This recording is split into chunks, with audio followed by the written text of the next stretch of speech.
fold. And then they told us this, and I moved all in with Jack 5 off suit. I got called by Jacks, won the hand, and then won the next two hands, and basically won it. Obviously, looking back now, I had no idea what I was doing heads. I was folding all these hands heads up and whatever, but yeah, that was my first one, I think. Yeah, and then your first 7 cashes ended up being on GUKPT side events and APAT side events. So I'm not being funny, but I'm not being funny. You played cash, but every time you seem to play GUKPT or an APAT, you seem to cash in the sides. Yeah, I think that was more to do with the cash games weren't as kind of good as they were. I was fairly lazy about I'm like I was studying back then, and I mean, now people study just an insane amount of things, and so you kind of go with the flow of, okay, what's next on is GUKPT Bolton or Warsaw or London, and so you're almost kind of forced into it. I didn't have lots of money back then, but when you've got maybe 10 grand to your name and there's a £500 tournament on, you kind of go with the flow, and it's all about people as well, Towers. When you play live, you just meet people every day. You're playing cash games maybe 8 to 12 hours a day.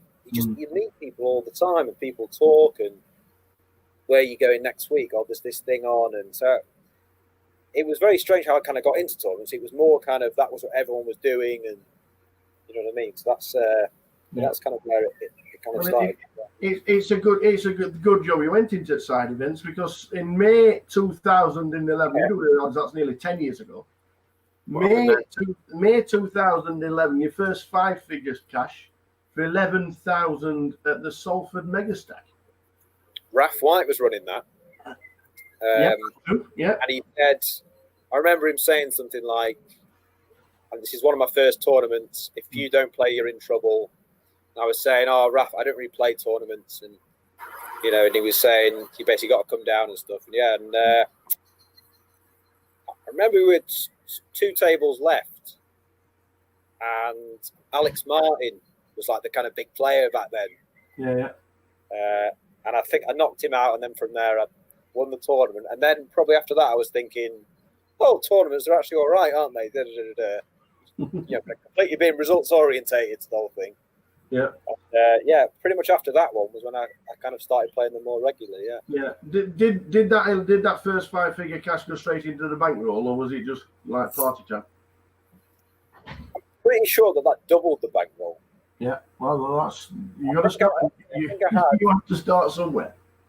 Honestly, Tal, for probably the first 4 or 5 years I played poker, I had between 1,000 and £9,000 or £10,000, and never ever got beyond that. I was just playing low stakes. You kind of win a few quid here and lose a few quid there. So to win 11,000 back then was like, wow.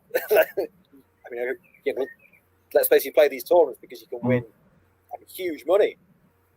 So I think I had about 4 or 5 grand to my name, and obviously won that one in Salford. And in the state, coming out with 11 grand in Salford, by the way. But well, it wasn't a bad year 2011, because the GUKPT 500s, you got 8.8 and 7.7. So now you must have been thinking these tournaments now, all right, cash is good, cash is nice to sit with the mates, but tournaments, I'm pretty good at these. No, I really used to struggle with confidence, like a lot. I'm not saying I'm super confident now, but I was always very aware of what was happening, and I saw these guys win, and rather than looking at results, I was more looking at the hands they played, and I was thinking, well, if that guy had lost that hand with 15 left, he would have won that tournament. It would be something like ace queen against ace king, and he basically hit a queen or something. So I feel like I've always been quite level-headed when I kind of win or lose, and so I never really got carried away with what was happening. And I would say that I definitely put more effort in, and I maybe respected them more as a thing. So like the next few years, I was obviously more kind of focused and taking it more seriously. Definitely, Well, It's been an interesting start. We'll be back with Mr. Steve Warburton very soon in the next episode of An Hour with the Tower. Looking forward to it.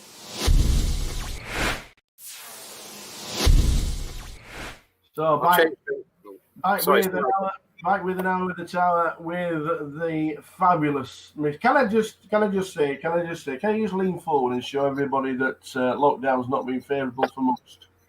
Mate, this is 4 months. 4 months of no haircut. So we went to where did we go? We went to Hampshire. It was me, Little Dave, Jake Fish. Yeah. This was about 3 weeks before lockdown started, because everyone in all the different countries was saying, look, this is basically going to come to you. So we basically went to lockdown, and I just thought, Jesus, for the next 3 months, no one's going to cut my hair. It's just going to be an absolute disaster. And it is. It is an absolute disaster. But I've made no effort to make it better. Just so you know. This is literally just as it comes out. This is nothing. It looks good. Back to the Steve Warburton story. 2011, your first Vegas cash. I'm guessing right now you still need ID to get anywhere in Vegas because you're such a young-looking chap, and I mean that. And that's time. You will need a passport forever. 2011, your first ever Vegas cash. How was that? Well, I mean, this was back in the day where if I basically walked around the Rio, not playing a tournament, I was just, kind of looking for a friend or something, I used to have security guards march round all the way around and come up to me and just ask me for ID. And every time I'd say, I'm not gambling, and they'd just say, I don't, because they're really strict. Massive clubs over there. Yeah. And the amount of times that happened, so I never set foot after that. Probably happened like 4 or 5 times. I would never go into a tournament room unless I was actually playing, because I just used to get ID'd all the time.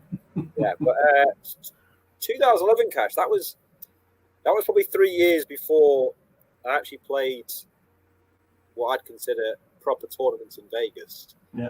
I basically went to Vegas for 3 years, 11, 12, 13, and just played cash games. And I was very hypocritical in terms of everyone I spoke to. I'd say, why are you playing tournaments? Stupid.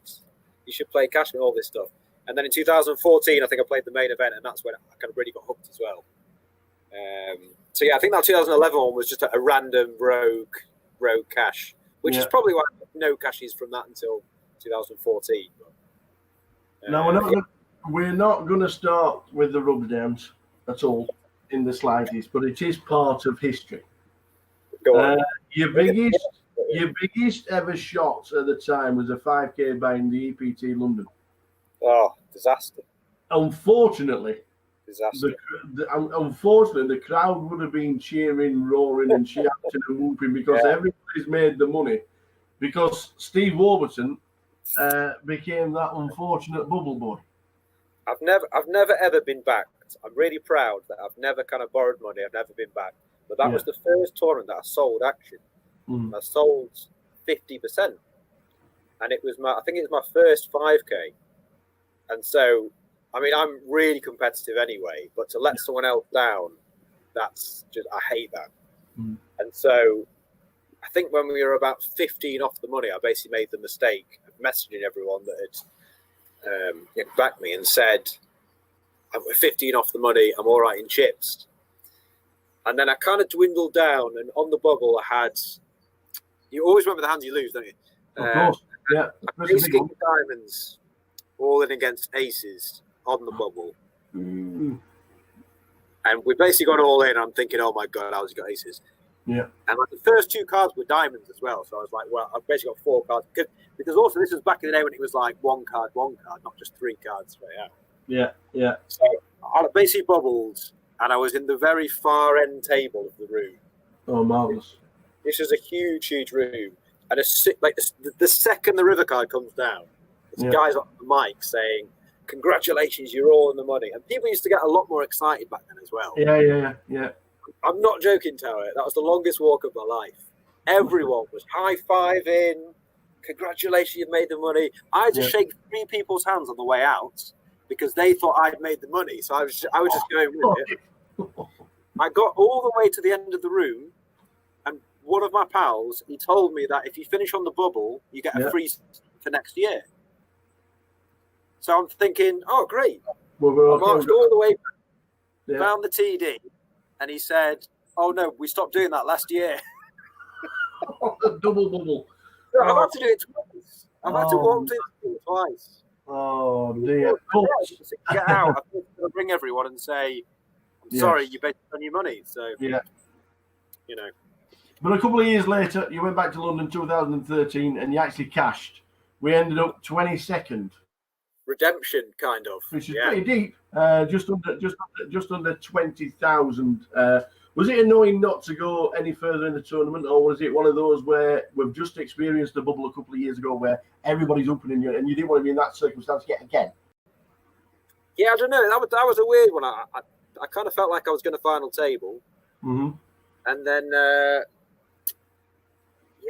just kind of lost a few key hands. And also back then, you kind of get very carried away. You know, when there's 30 left, you're so convinced you're going to do well. And it's one of those. I was kind of happy that I obviously didn't bubble and I went deep. But I was kind of disappointed to not final table. Well, you started travelling about a little bit, and then obviously the year after GUKPT Manchester, you ended up chopping it with Rhys Jones and Simon Dedman. That was a good one. That was a good one. 39,000 for finishing third. And I actually remember. So do I. You actually remember you said that you'd cry if you won it. Yeah.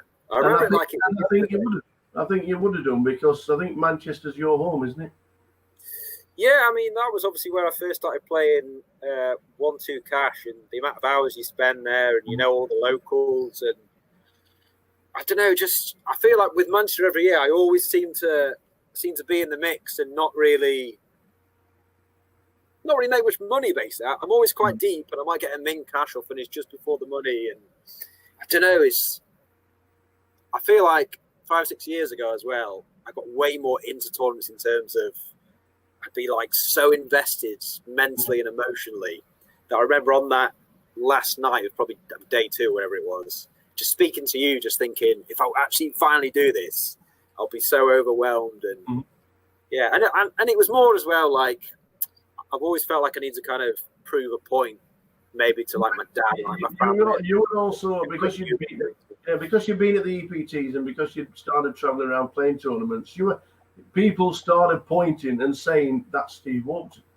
This guy's pretty good at tournaments, you know?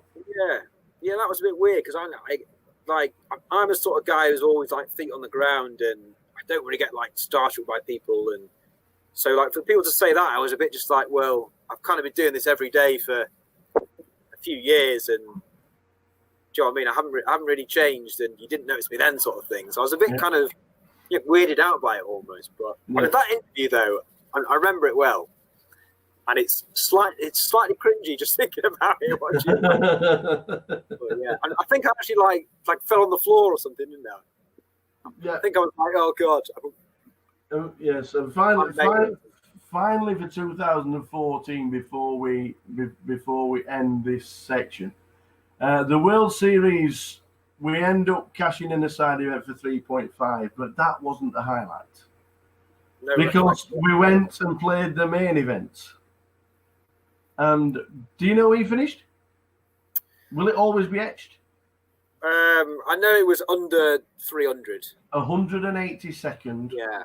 Out of 6,682. It was a good one because it was my first one. Yeah. It was the first time I'd ever played the Bane. I went really deep with my good friend Tim Hickling. Mm-hmm. He was somehow on the table next to me every day. I don't know how that happened. Yeah. And I remember on day 5, just walking in with him, and they had the music on and stuff, and you're just thinking, this is like how it used to be. You know, like I was saying before, when you first started playing, that real buzz of playing. So yeah, that was fun. But we obviously didn't go deeper than that, but it was nice to win wherever I won. It was a very good run and a good ending to 2014. It would have been nice, obviously, because it was just, I think it was the first time it was 10 mil for the winner. So I don't know, was that the Jamie Gold year, was it? No, that was Oh yeah, of course. Jamie Gold got 12, didn't he? Yeah, when he got 10 million, but 182nd wasn't ending to 2014 for you. And it was maybe 40 or 50 grand, which again at the time, even now, it's so much money to win from a tournament. You're obviously really disappointed, but to just win that amount, it's well. Coming to the end of this episode, we will be back with Steve Warburton very soon on An Hour with the Tower.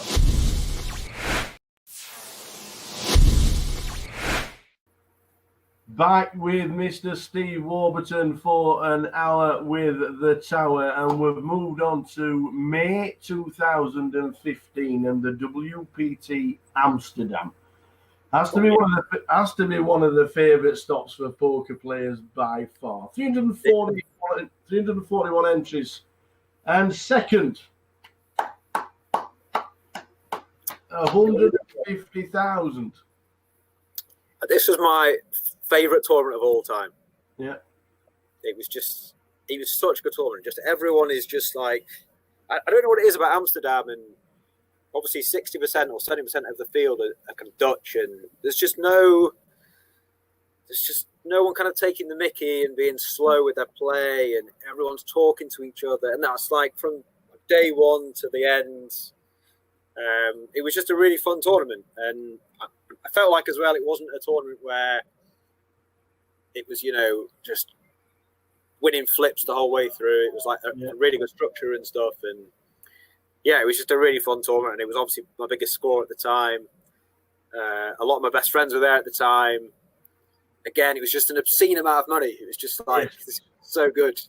We had a fantastic evening afterwards. What was the party like afterwards? So good, Tower. It was just so good. It's just like honestly, I'm such an old man. After about 4 or 5 hours, I'm just like a back ache, and I want to go to bed. But when you've just got like pure poker rush adrenaline, it's just so good just to go out, and you just like, it's great. It happens very rarely to win a tournament, but it was a great effort. Then you go on to Party Poker High Roll, another second, and you lost to Alex Golder, but you're good friends with Alex. Yeah, sure.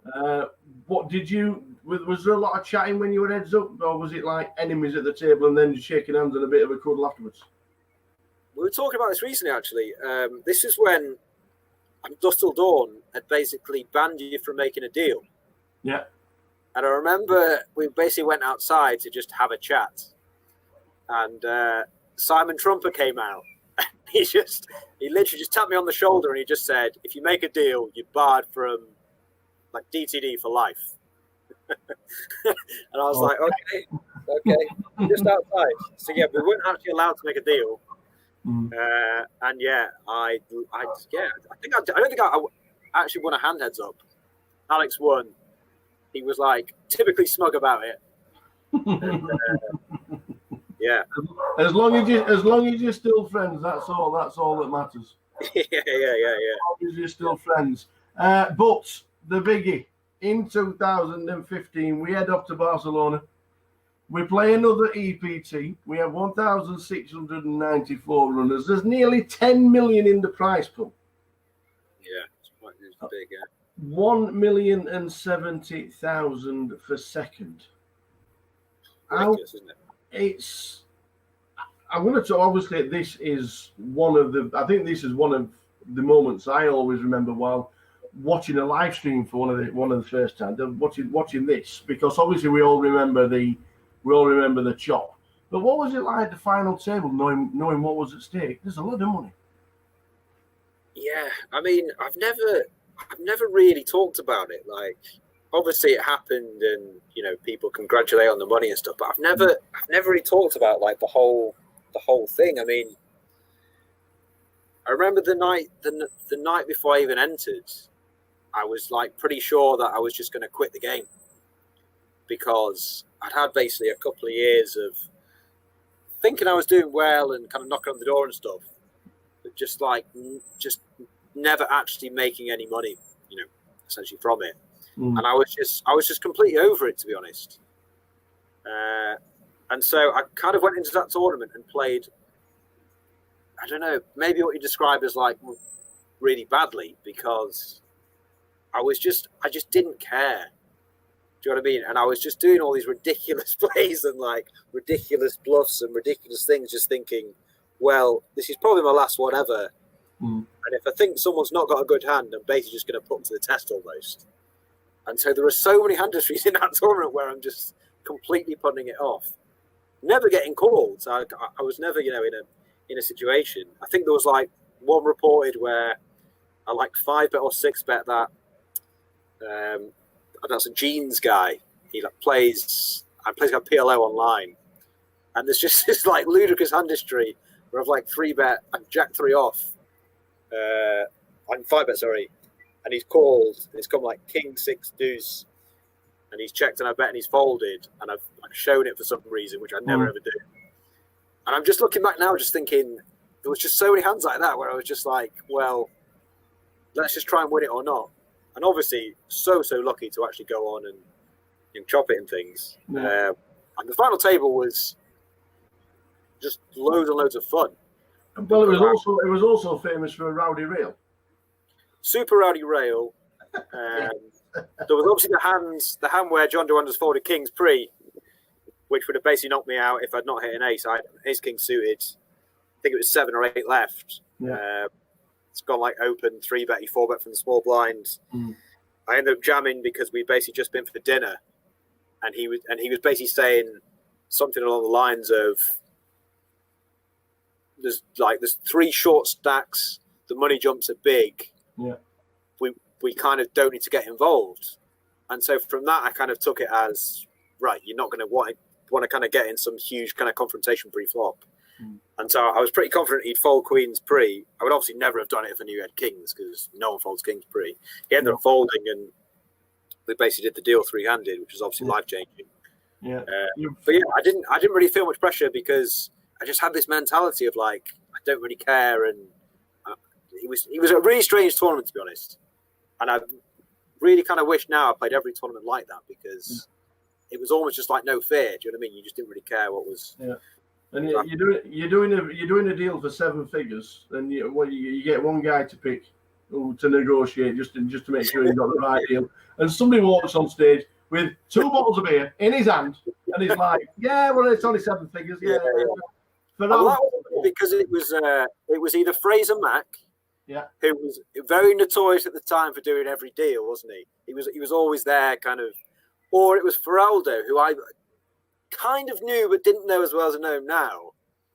And I remember Toby Stone came up and he said, "You're only allowed one person to come in up and kind of helping you." And Fraz Mack was like, "Right, yeah, it's me, it's me." And I was going, "Feraldo, I'll take you," which was probably a mistake, because Feraldo was half cut, wearing a hat, holding beers, as you say. But actually, he was really good, because you basically only had a couple of minutes. I was completely lost in like the whole what was going on. And he was very just like, you need to do this, this, and this. You shouldn't do this. And he basically gave me some really good advice, actually. And yeah, from there onwards, I think I said something along the lines of, "Well, we don't have to deal. I don't care about the money," which is a complete lie. I was desperate for a deal. I just literally wanted to do it. And I was like, "Oh, well, if you guys want to do a deal, up to you. I'm not bothered about the money. Just trying to get more money out of it, obviously." And then as soon as it was done, I was like, right, this is the greatest thing ever. I can just do whatever. But obviously went straight to bed afterwards. Again, that was an absolute. I'll actually tell you something as well. We basically went out afterwards, and I basically got mugged. Well, not mugged. I basically got robbed, because I actually had no money on me. I basically won all this money, and we basically had organised, this kind of massive thing afterwards that cost loads of money, and I didn't have any money. So I went round almost every person that was there and asked them for money, just like a massive pigeon, just like, "If you got 500, if you got 200. And after an hour and a half, I'd collected something like, I don't know, it was like 10 or 15,000 euros in cash. And I basically put the euros in my pocket. And obviously around there in Barcelona, on those beaches, and stuff, everyone's watching. Within 5 minutes, Phil, that had been swiped. So when the bill came, it was like, you need to pay I had no money, so I had to then go round again. I had to ask everyone for a second time, and everyone's going, well, I've just paid you 1,000. What's going on? You basically just won this million. So yeah, it was like the best time to ever be robbed because you didn't care because you kind of cashed all this money. But yeah, I basically got done for about 15 grand. Wow. And on that note, we'll be back with Mr. Steve Warburton and more stories very shortly.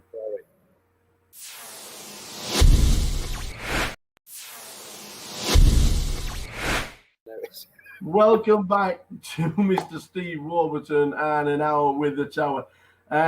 Huge 2015 that we were talking about before. Absolutely huge. 2016. Did you slow down? Did you play more cash? Was it a case of I'm not traveling around too much? It's so hard to think when 2016 was in terms of what was happening. I'm pretty sure I was still playing, as in like tournaments and things. But now, kind of looking back, you kind of have these purple patches, don't you? There are so many players that they'll have a cash, and then you'll see them cash again and again and again. And then for like the next 12 months, they just kind of don't. And I don't know. I don't know if it's confidence or what just happens. But yeah, I was still playing in 2016 quite a bit, and obviously not having the cashes I was having the previous year. Yeah. But yeah, I don't know as well.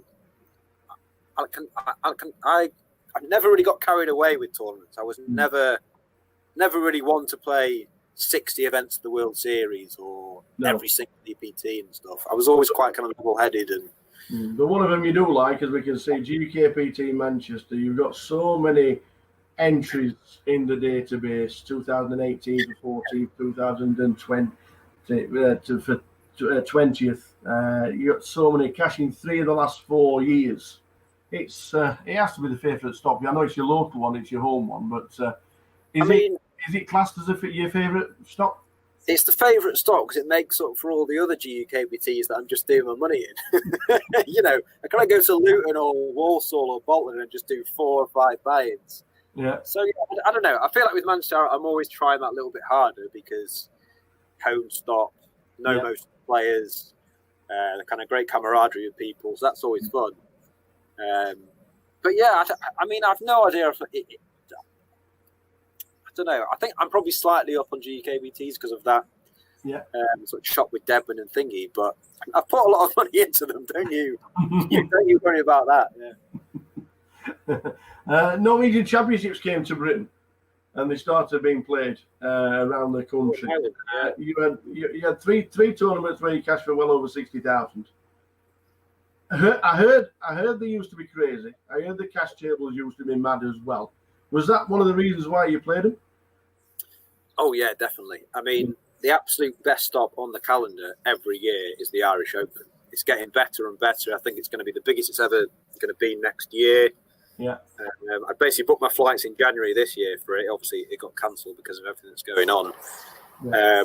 But yeah, I mean, they were having 60 or 70 cash game tables every single night. Yeah. I mean, that's just crazy. You just don't see that anymore. And yeah, again, it's a little bit like what I was saying in the 2015 WPT in Amsterdam. Everyone's just on the same wavelength. Everyone's chatting away, and do you know what I mean? It's kind of how poker should be. There's tanking. No one's dressed silly. There's no about talking, trying to like piss people off and stuff. It's just kind of nice, fun poker, and yeah, it was a good one. Yeah, sure. Yeah, absolutely. Your strangest ever Hendon entry. Blackpool Tuesday nights, free run. 60 entries. You finished 7th for 40 quid. And it ended up being on the Hendon mob. Please explain what happened. Why? Why is it there? I think I maybe need to blame PK for researching this, don't I? I don't really know how that's on. I think that's 15 entry or something. I'll just check up on Steve Warburton so we can have a nice chat while we're all in lockdown and we've not had a haircut for 3 months, and we get It was a free roll on a Tuesday night. There were 60 runs.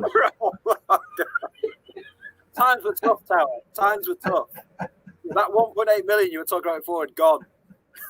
I had nothing left. Oh, brilliant.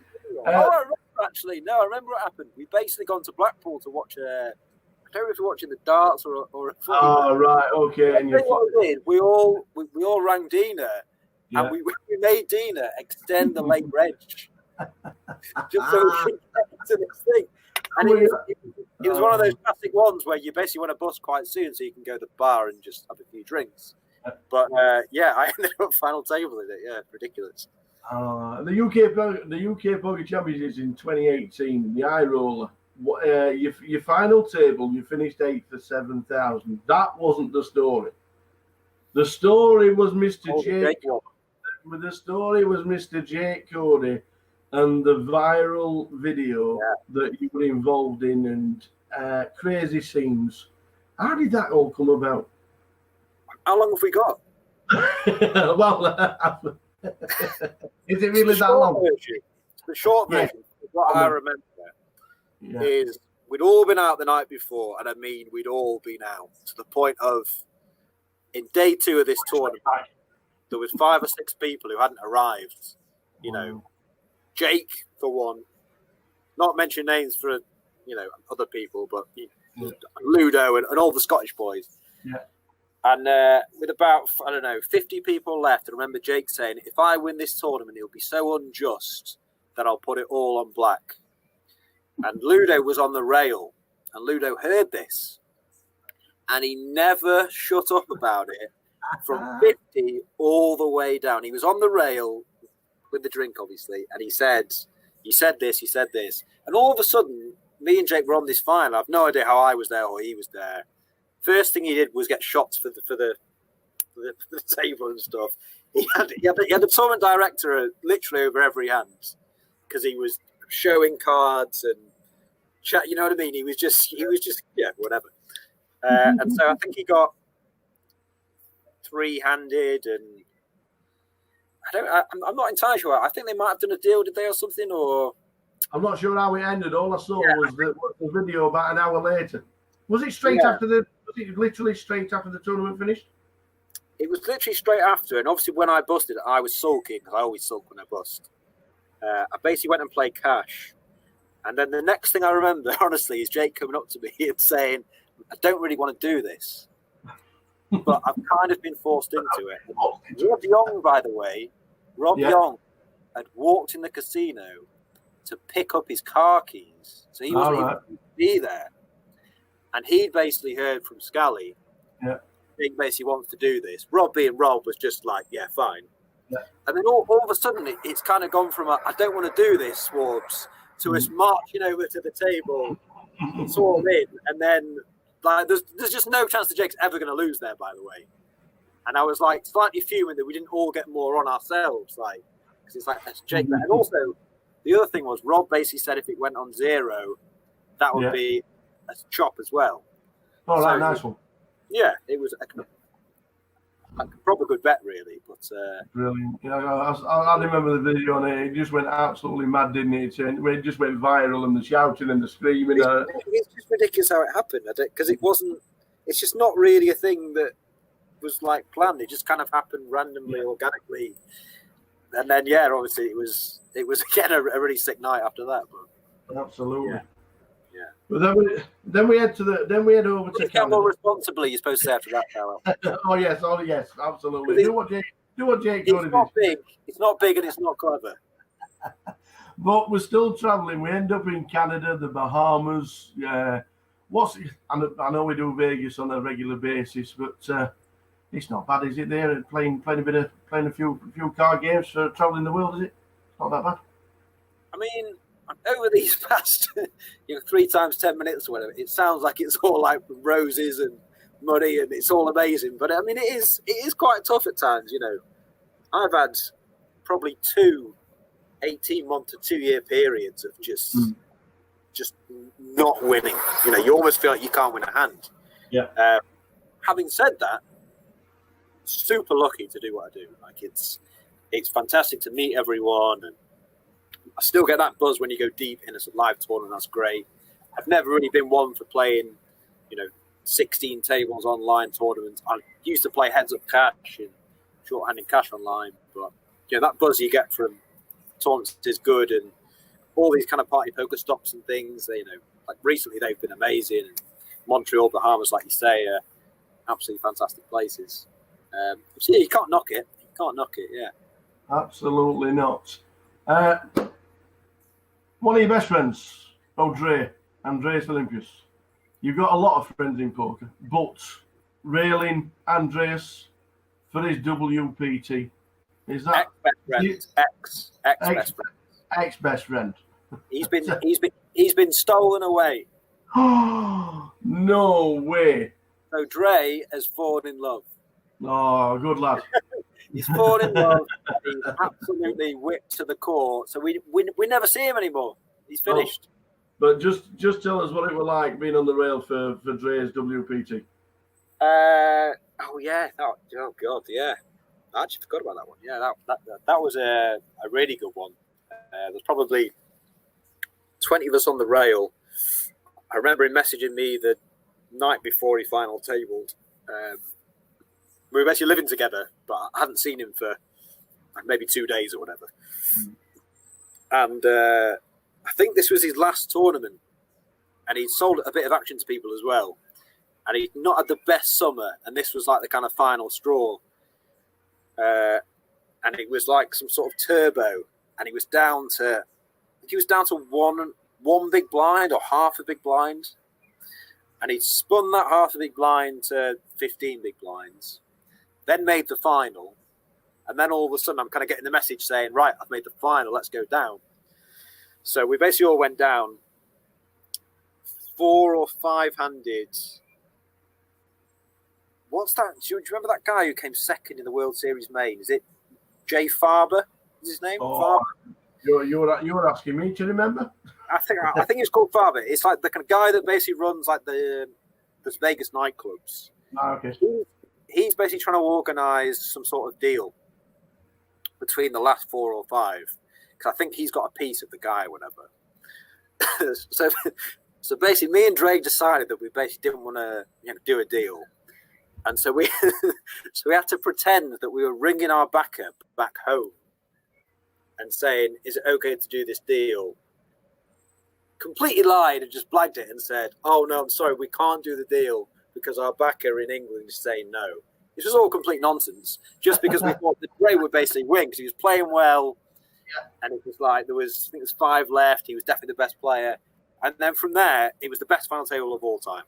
He just won 6 of 6 all-ins. Yeah.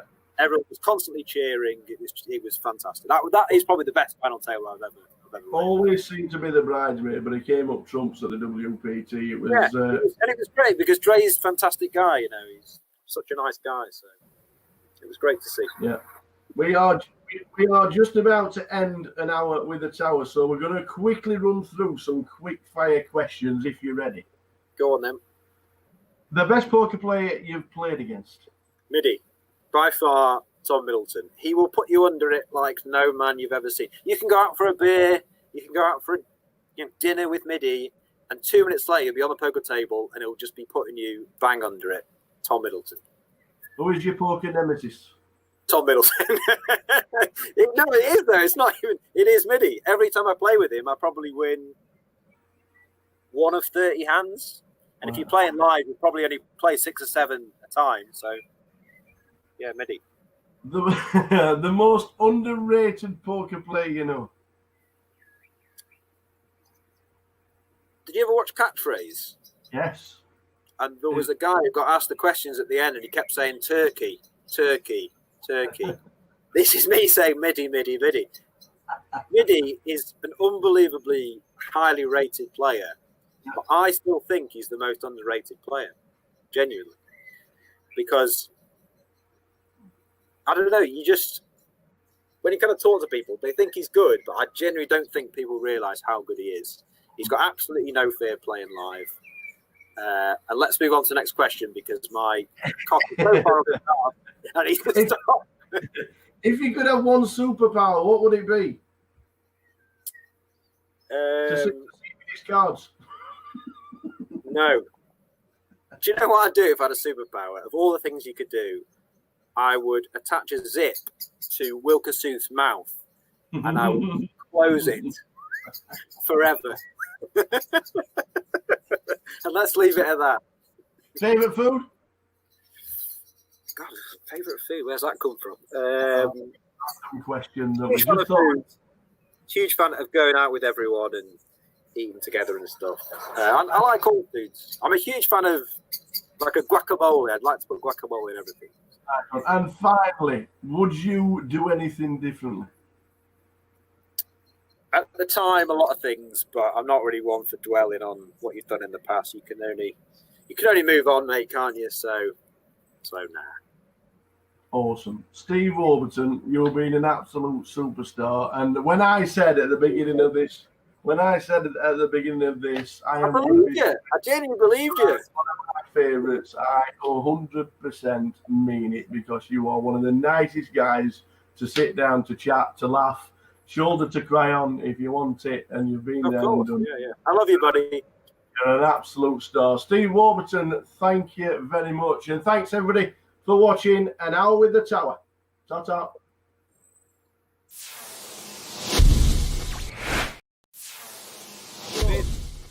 We've been surviving. We've been doing all right, and it's great that you come to join us for An Hour with the Tower. Yeah, we're going to try and run through a little bit of what's happened to Steve Warburton, probably over the last 10 or 12 years, because that's how long it's been. Yeah. If got a little bit further. When did you first start playing, and how did you learn? And when did you decide that this, you know what, playing poker for a living, this could be a very good career? Making me feel old. That every time I play poker now, everyone still sort of sees me as like the kind of young kid. Yeah.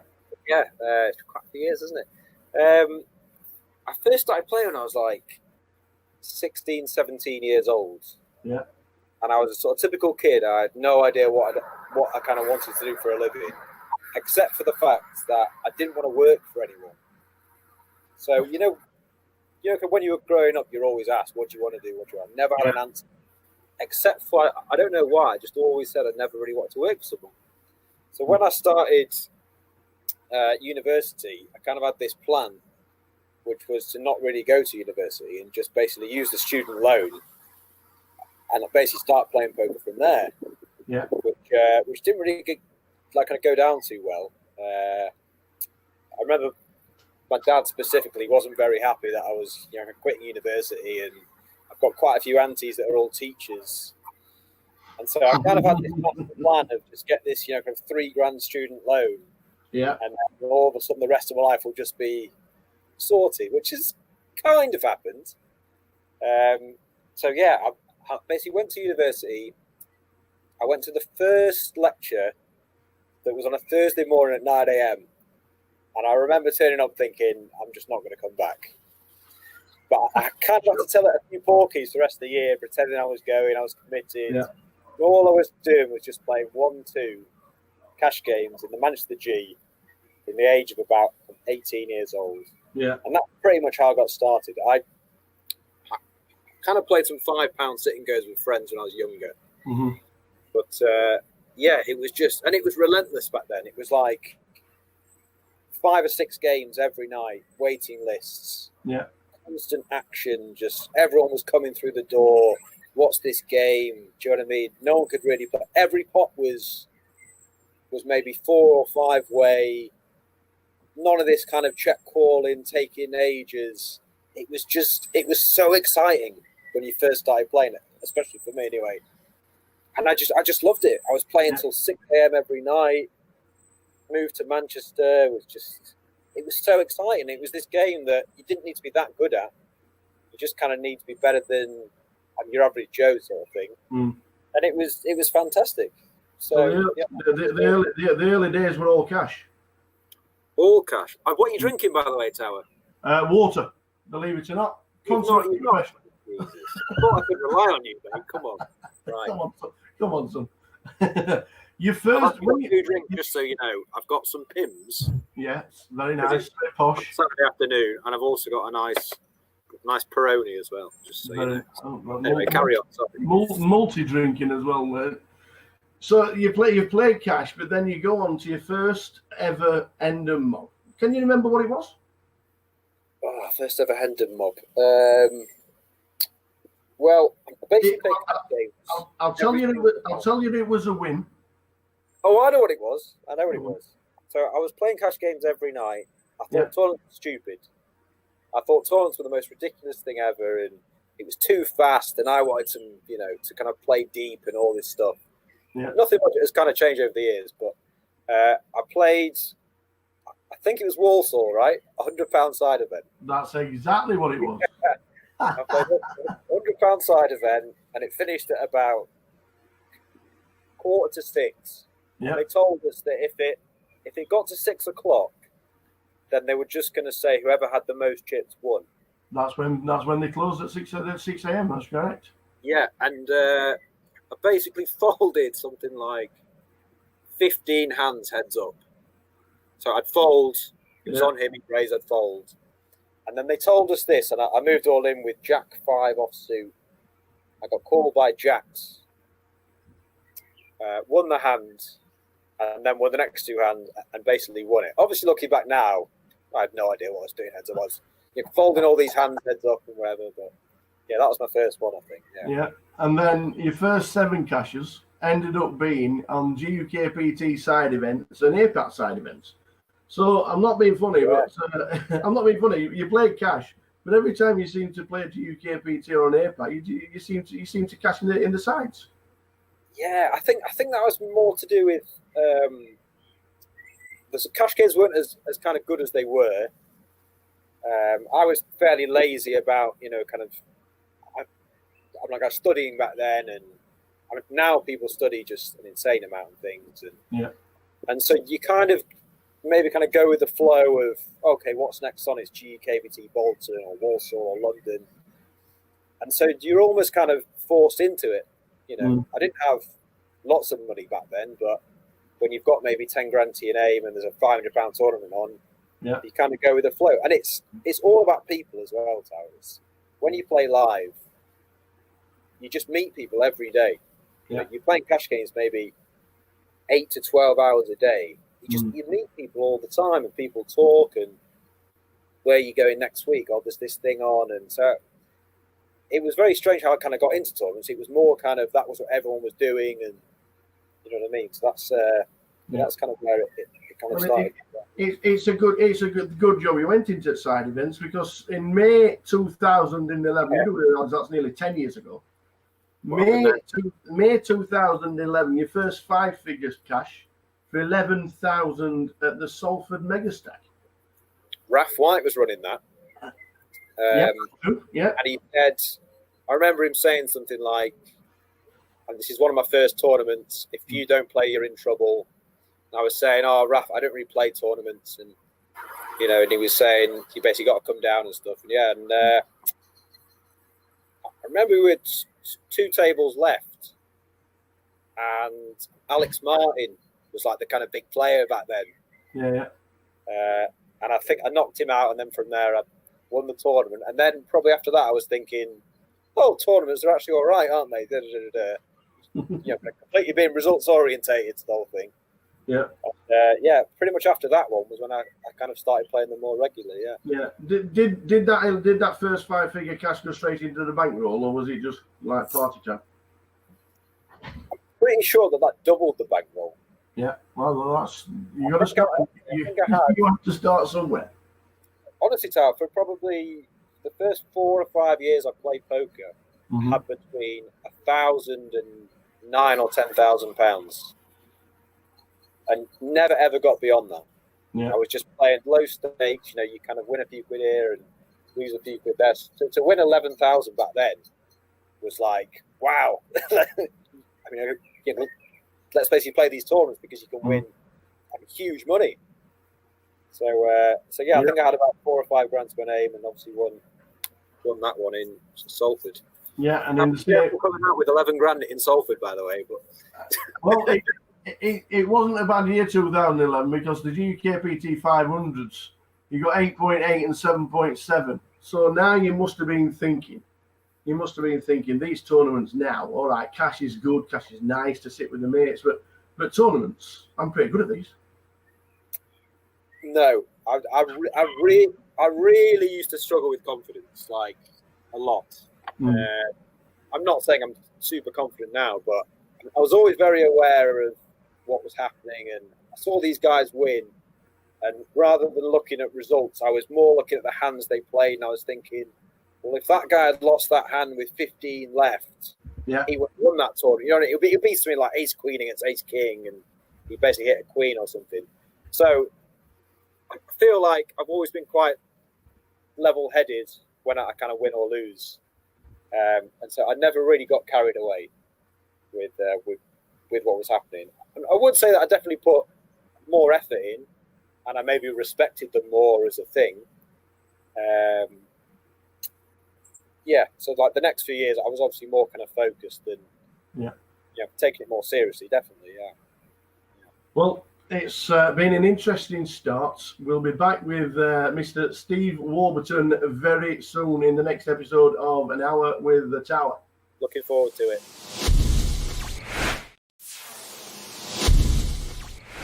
So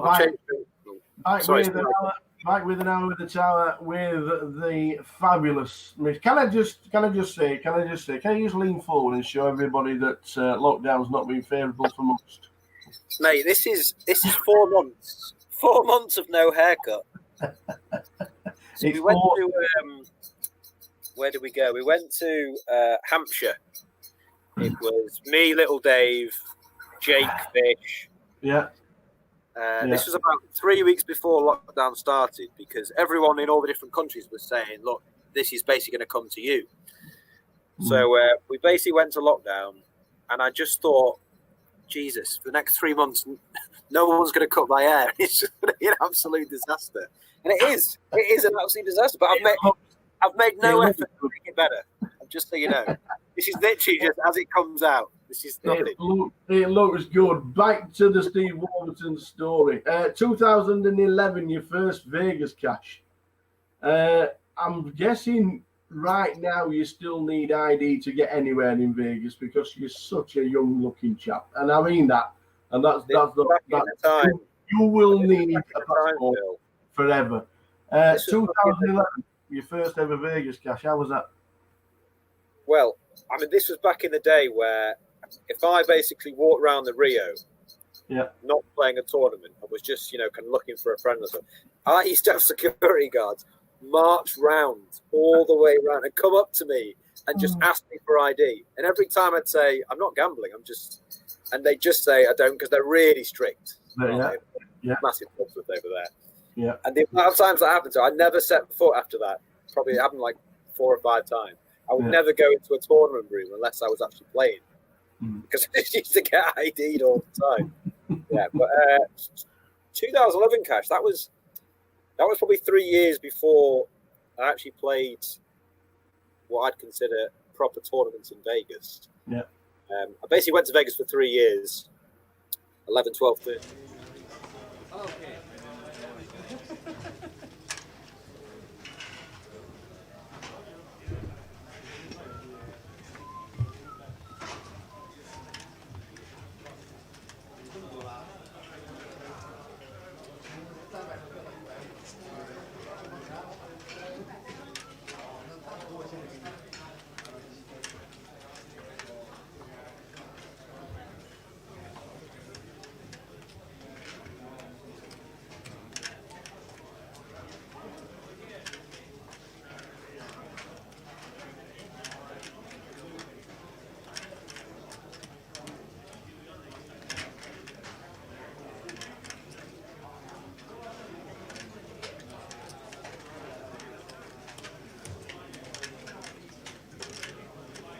Once again, players remaining in today's main event, you're welcome to retake your seats. We'll be restarting in 1 minute in just over 2 minutes.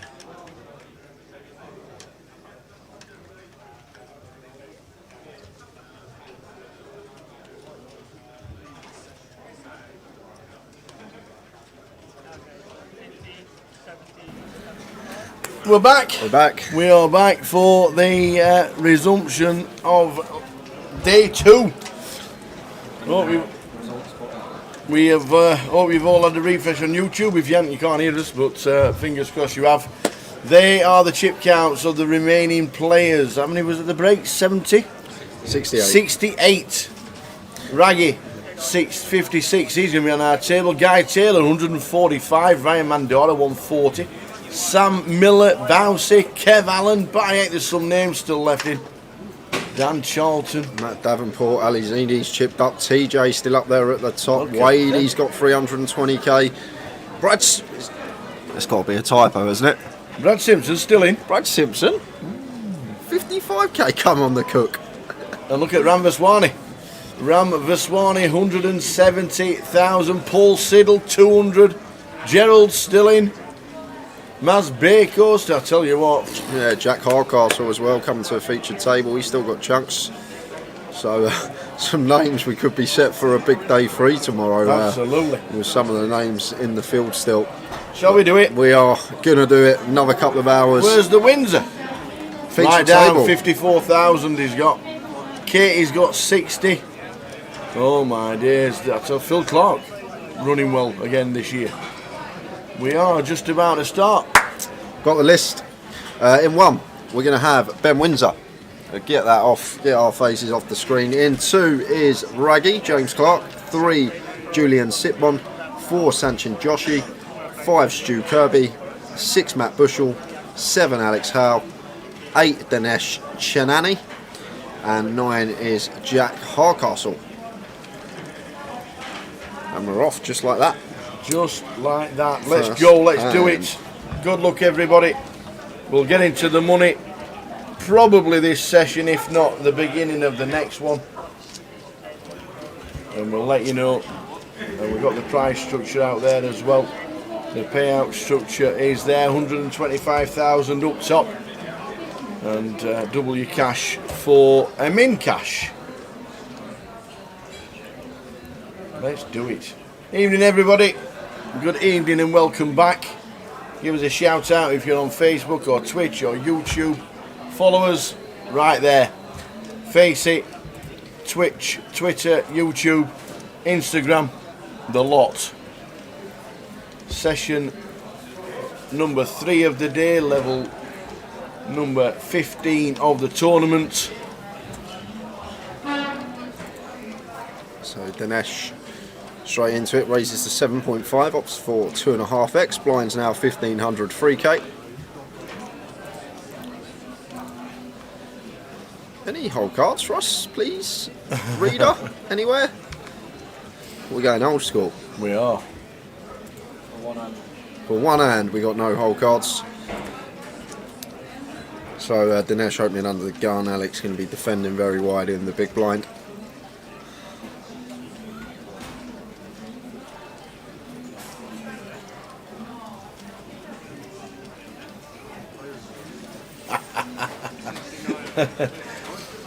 Great interview with Ellen DeGeneres before the break. I think he meant Steve.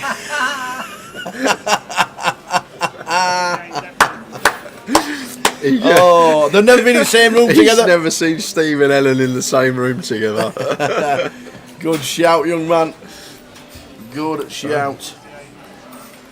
So Jack 7-3 Rainbow. Dinesh going to have lots of bets on this board.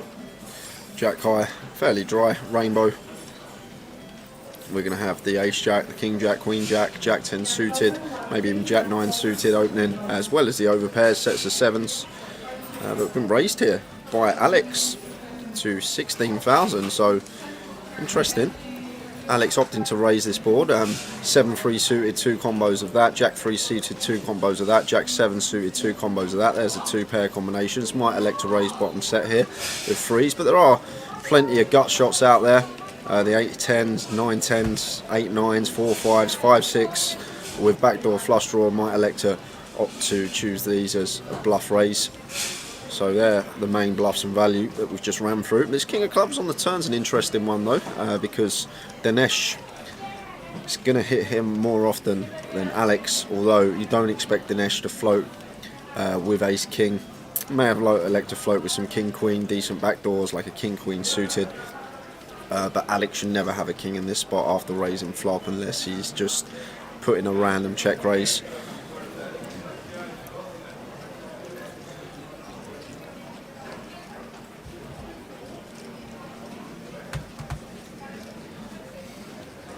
So weighing the situation up, looks like he is going to come in for a second barrel here. I might expect him to shut down with some of his gut shots here, like the bluff raises on the flop that we went through. But now going to come in small, 16k into 51, so less than third pot.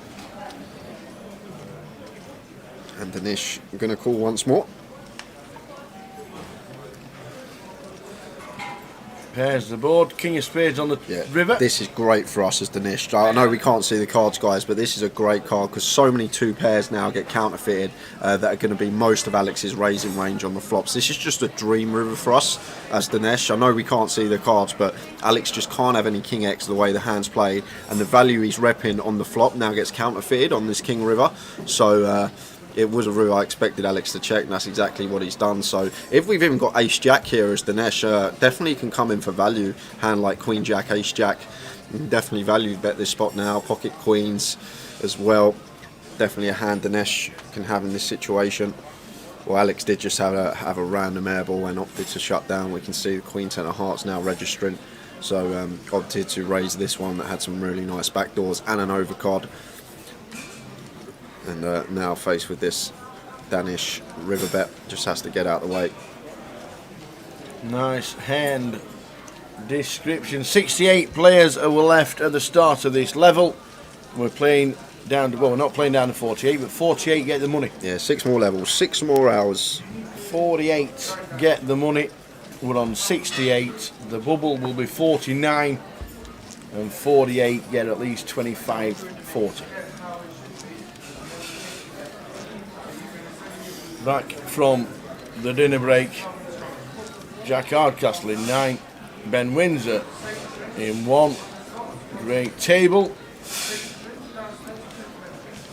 I'm just so glad that Jack's bringing in a bit of colour to the table. Always does. Everybody else is wearing black or grey.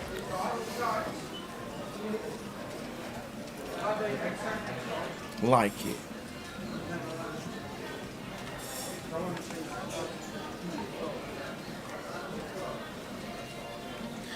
Raggy, nice one to open. Raises to 6.5 off of just sub 20 big blinds.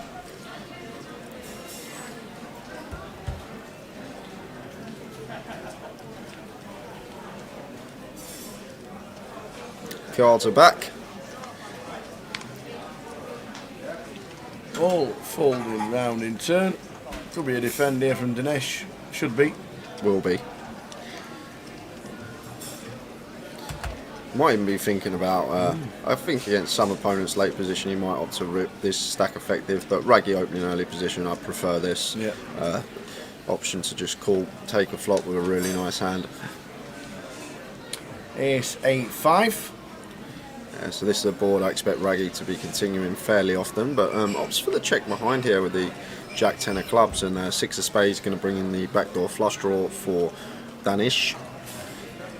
He's going to check this over to Raggy again, who is now going to come in for the delayed c-bet, but it's not going to work because Danish has picked up a spade draw on the 6 of spades turn.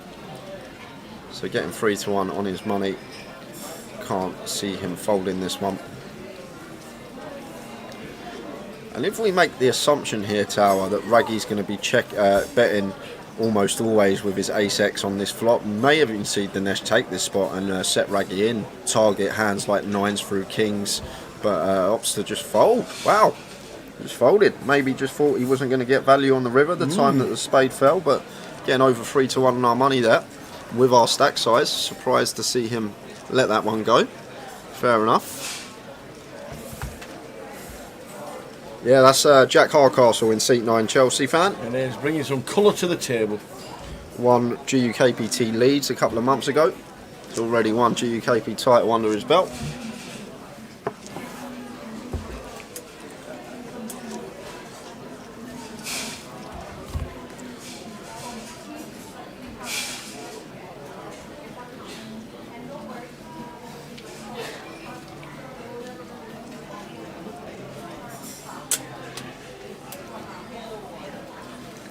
Blinds 1.5, 3. Big blind ante of 3,000.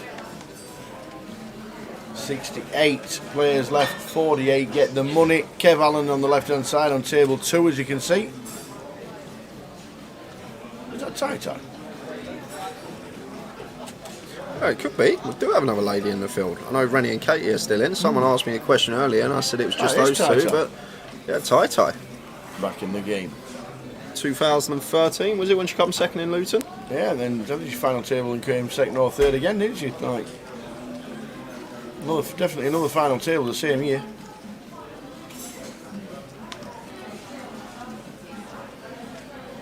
So Stuart getting his last 14 bigs in with King Queen.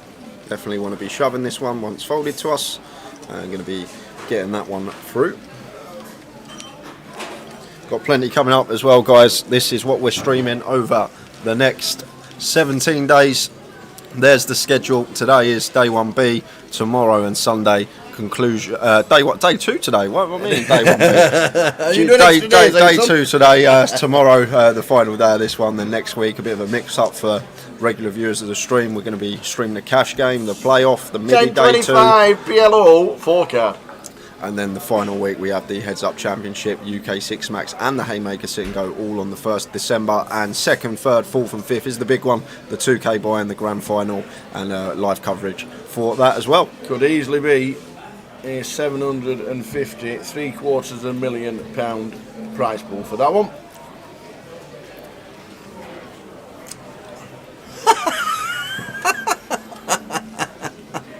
He's got cake everywhere. The Incredible Hulk. We've done well with the cake. We survived it. We've given quite a bit away to the staff. The valets love it. There's a little bit left if anybody wants some. I think I might just have a piece for supper. But thanks to Ian Bosley from Cardiff bringing that in. Yeah, Ian, great gesture from him. He said, thanks for the stream, thanks for everything you do. And just fetched in a massive cake. It was fabulous. Pictures on social if you want to check it out. It doesn't look like that now. It does not look like that now. It didn't look like that about 2 hours ago when the stream deck was covered in green icing. He's there. There's old Boz. You're a star, man. You are a star. Everyone's been having some of him. They've loved it, and we've loved it, and thank you very much. It was delicious. Absolutely tasty. Yeah, this one's going to work for Danish with the Ace King. Both Sachin and Matt going to have to fold facing this 3-bet from him on the button. Sachin just not got the stack to even contemplate calling with the King Jack here, and same as Matt Bushell, he's going to make the quick fold, and Sachin does take it down with the best of it.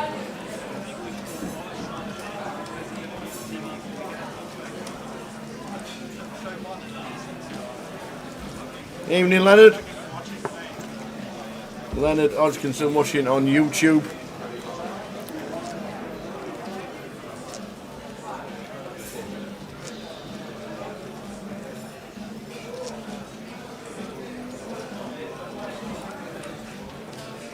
$68 we started this session with, 48 getting the money. We'll give you updates on players that are eliminated around the room, wherever they are.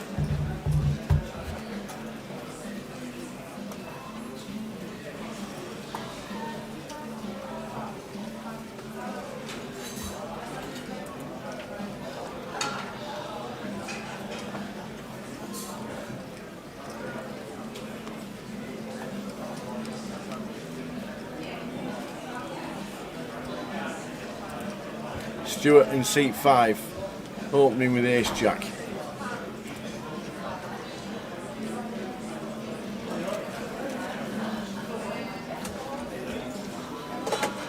It's a close one, Tower. We can go either way here. We can. I think at this table I prefer a shove personally.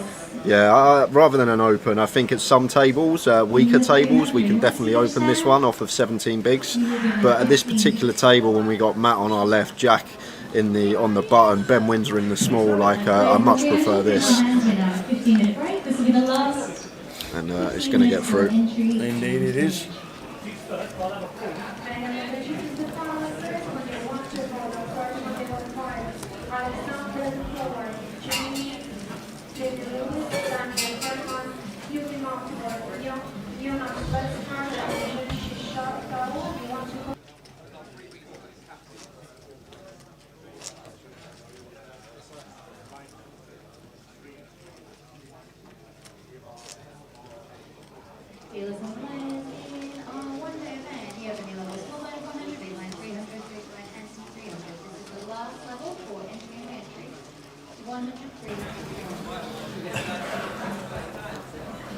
So we'll keep you updated on the outer tables, but we're concentrating on the feature table all the way through. Every 2 levels we do change for you guys that are just tuning in for the first time. If you've just found us, good evening and welcome to London.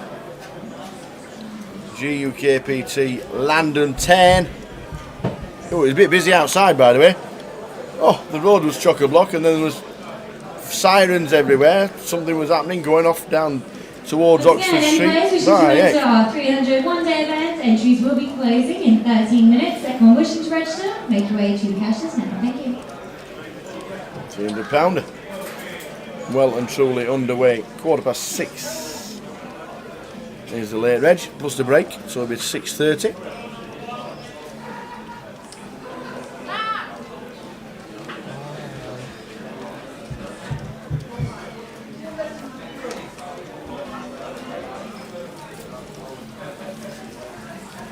.446 2-diamond board. So a lot of the time this one be going the way of Danish, but Ops 2 check this one behind, not going to be continuing always. And Jack of Spades on the turn now, going to give Julian the best hand. And the 4 on the river, so now with Julian here, just probably going to come in for a really small bet, try and get called by ace high specifically. Like quarter pot here, I'd like to see like 5-6k really make ace high have a tough time folding on this trip board. Like just the way the hand's played, it looks like Dinesh has what he has, an ace high type holding here. So you got to think about choosing a size to try and get that hand to call, and Julian's opted for what looks fairly large. Gone for 17.5, so 17.5 into 19.5, so opted for nearly pot here on the river. And unless he's opted to go large, because if you want to get into the levels of it, Danish might be thinking, hold on a minute, it looks like I got ace high and you're going this size. Why are you going this size? It may look more bluffy, but from Julian's perspective there, would have think going small just for that reason, to try and target ace high specifically on that particular board might have been the option. But he's probably been playing with Dinesh most of the day. If there's a dynamic there, or hand histories may have been why he opted for such a large river bet.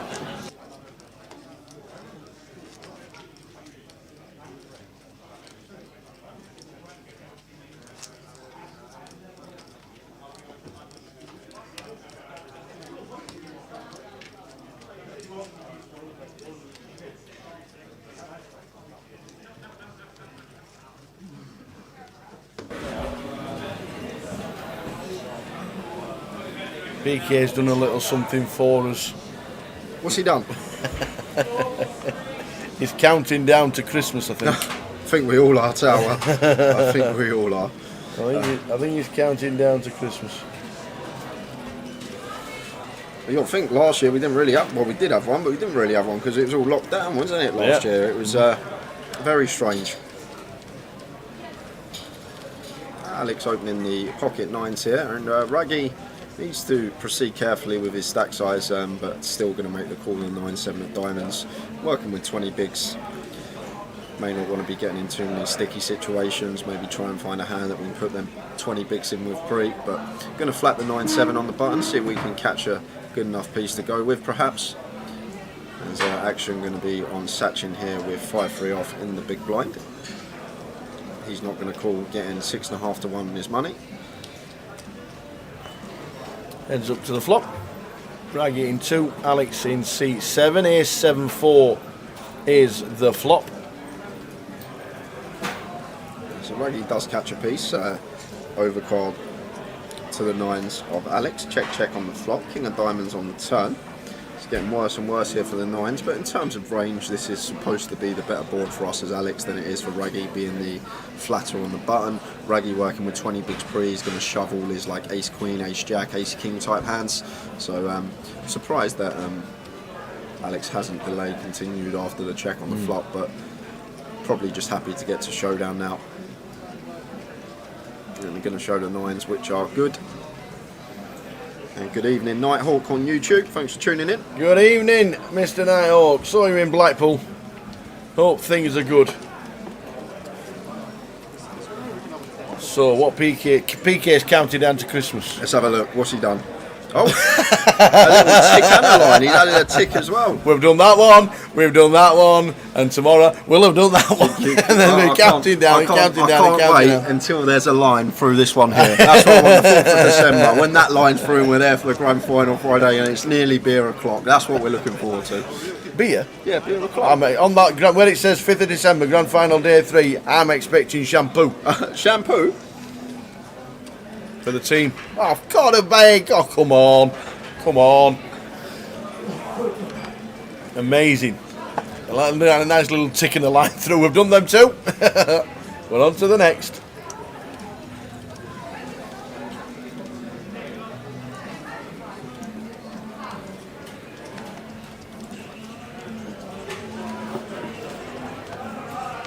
So Raggy, Queen 10 suited, 18 bigs, just sub. In they go. And Sachin can't call with threes. 18 big blind shove, just cannot be calling with pocket threes here. Have to go into the muck, and Stuart going to be following suit with the Jack 5.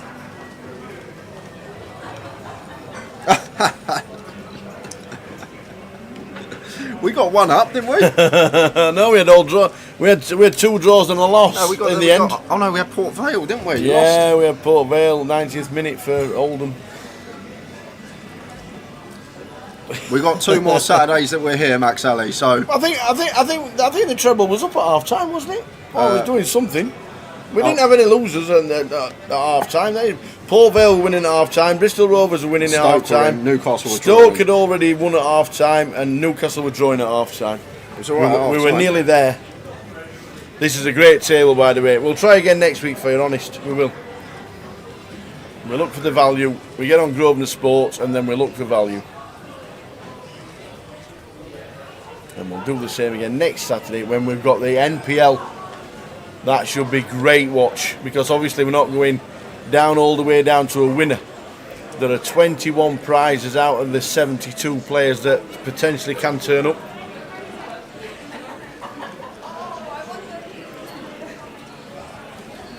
I think somebody was asking the question on regarding the NPL. If somebody doesn't turn up, does it go to the next person down? Nah, that's just be so hard to police that. So the answer to that is no. So open from open from Alex, and Raggy going to flat the ace jack. Mike Sully, you're absolutely right. I was winning on the flop. That was us. we were fist pumping on the flop, which we know you should never do. Yeah, spot here for Matt, and against gun open here, I think he's probably just going to rip this. Wouldn't be a bad thing for 28 bigs with this open and a call.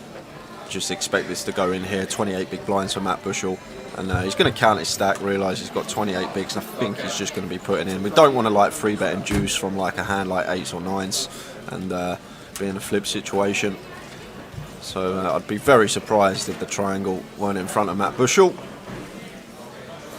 Matt Bushell, yes. I mean, see, you don't recognise Matt. We had the hat, the bobble hat. That might have been. He's had a rough run on the feature table as of late. Maybe he's taking the hat off, see if it changes his fortune. And Alex hasn't snap folded here, Tower. So Alex, don't think he's the type to just tank meaninglessly. So maybe queens, 10s, if he makes the call.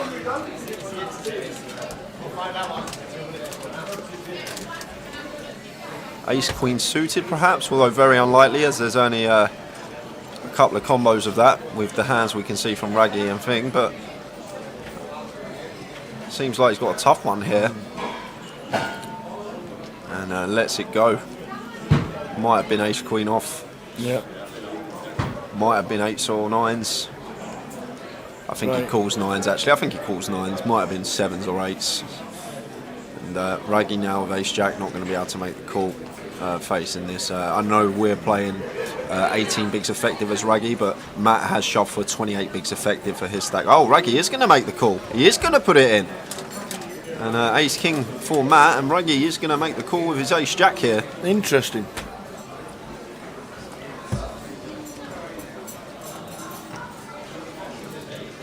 James Clark. We know he's been running good in certain spots as of late, but not Chop outs helping there. Going to need a jack running spades. Obviously chop outs as Tower mentioned. Oh, there it is. That one. There it is. Chop it up unless it's a king or jack on the end. And the 4 of spades. So they are going to chop this one. Chop it up. Interesting question from Poker Mel that PK needs to answer. Can you late reg the MPL next week? Chips are in play from the start. They are. Interestingly, Poker Mel. This one's like a D2. Yeah. Interestingly, Mel, you can late reg the MPL, but your chips are in play from the first hand. That makes a lot of sense. That makes a lot of sense considering there's 21 prizes out of the 72 players. Your chips are in play at the start. I'm guessing is he running on a GUKPT schedule? Find that out for, I think it's a 30-minute clock, isn't it? We'll just check the app for the schedule regarding the NPL. Well, Tower gets that out. Going to run you through the players that we've lost in the first half hour after the dinner break. I'm giving out good news. First one out was Francis Overdone, Sean Walsh. After that, James Douglas, Sam Miller, Matt Erdley, and David Crane, and that is going to bring us up to 62 players. So we are 14 off the money. 62 players remain. David Crane was our last bust out.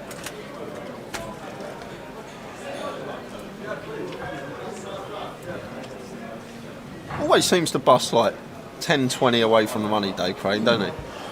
Always near. Yeah. Always really, really near. The structure, 30-minute clock, runs exactly the same as the GUKPT. Starts at 1-1, then it goes 1-1-1, 1-2-2, 1-3-3, 2-4-4, 2-5-5, 3-6-6, all that. So the structure is exactly the same as the GUKPT, but it's on a 30-minute clock. And your chips are in play from the first hand. So there you go. But you can turn up late, obviously. So Julian here, getting really loose in the old hijack. Julian Sitwell making it 6k to go. And Matt in the small here, 10-9 suited. Matt playing 30 bigs. Interesting spot here for Matt Bushell.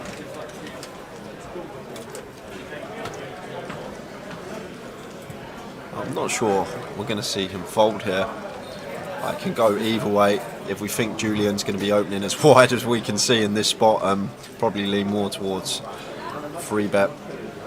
Give ourselves room to fold, maybe just under 4x, like 22k, something like that. But opts to just move in for 30 big blinds with the 10-9 suited and gets 2 quick folds. Well played from Matt there. Interesting hand, 10-9 suited to shove there as well, because unless we're up against jacks, queens, kings or aces, we should never really be in a dominated spot, because ace 10 should be folding, ace 9 is going to fold as well. So the times we're called by like ace king, ace queen, ace jack, we're actually going to have a fair amount of equity. But nice little shove spot for Matt Bushell, and picks up chips uncontested.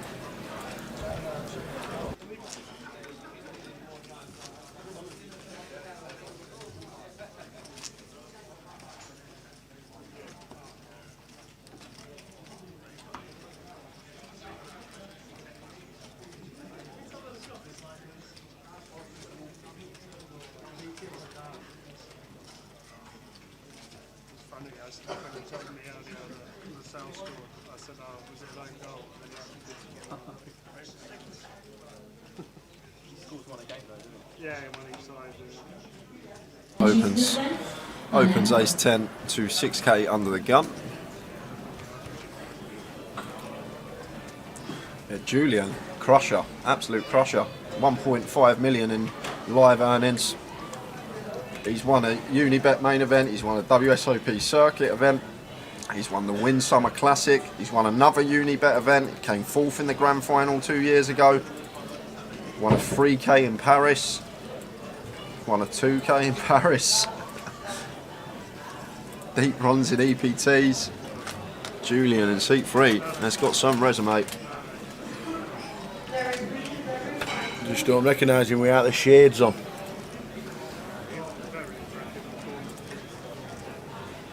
So Danish here getting a very nice flop for his hand after defending in the big blind. Flops up and down, straight draw and overcard. Jack going to be continuing here with his ace-10 on the Jack high rainbow board. Fires for 11k. So Jack opting to size up on this particular flop. Opts for a 2/3 sizing. Danish not going to go anywhere. 2 of hearts on the turn.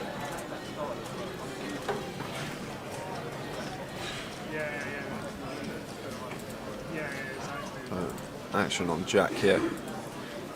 Not opting to double barrel. Going to check this one behind. Take some rivers. And that is the nuts for Danish here. 8 of spades.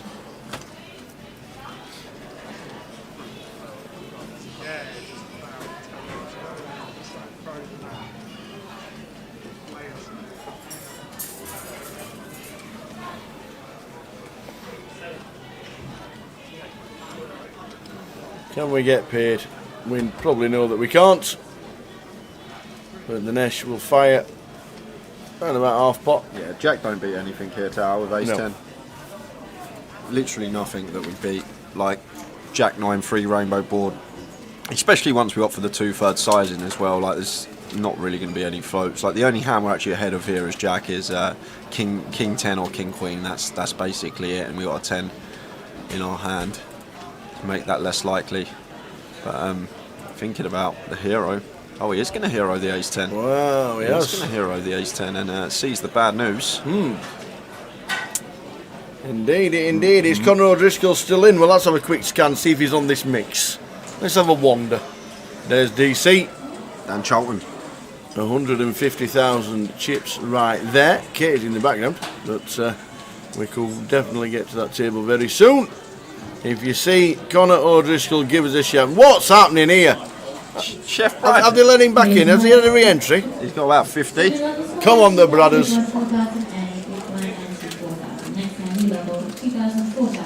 Come on, the brothers. There's Gerald Ringe, bracelet winner, sat next to Donate de Souza. Are you sure? Yeah. Could be his twin brother who's been playing.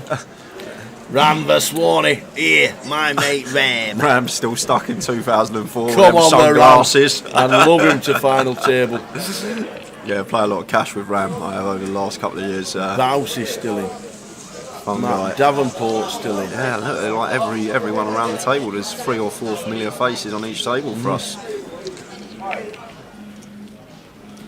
So, nice little pan from a few of the tables around the room.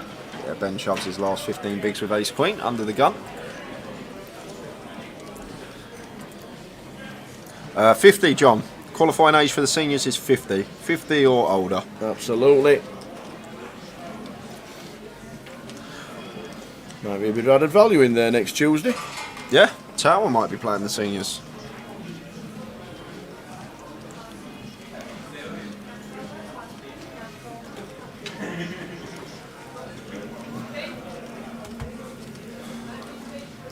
$50 or over. Yes, were there about 120 runners in Blackpool? Yeah, it was a lot. For the seniors? They just turned out from everywhere. Yeah. Old Gala Bingo went bust that weekend. It's next Tuesday is the seniors. I think it's a 6 o'clock start. Sure, not calling this one with King Queen. It is Ben though. It might play into his decision making. Ben's probably going to have some King Jack suited, King 10 suited, Queen Jack suited, Queen 10 suited that he's going to rip. He's going to have all these hands that we do dominate. But I think versus gun, Stuart rightly just getting out of the way. Now, Nick Slade knows it's 120. Nick Slade knows it's 129 because he was in the. I think he chopped it, didn't he, Nick Slade in Blackpool? I think he did. Evening, Gary. Gary McGaffney, how are you? Yeah, quickly find on the. I'm sure it's the Tuesday. There you go. Tuesday, 30th of November. The seniors, £260 in. 6 o'clock start. 8:15 late reg. 4 30-minute levels on a 20,000 starting stack. Plenty going on. The high roller's on the same day as well, and also a high roller satellite That's all on Tuesday, November the 30th, a week on Tuesday. There's plenty going on. The 30th, it's a week on Tuesday, not this Tuesday coming, because this Tuesday coming, it's the Mini Turbo Day 2 on the Tuesday. That'll be busy. There'll be every single table in use, as always, for the Minis. And now we have a Mini Day 3 on the Wednesday. So there's plenty going on. So it's a week on Tuesday. The 30th of November is the seniors.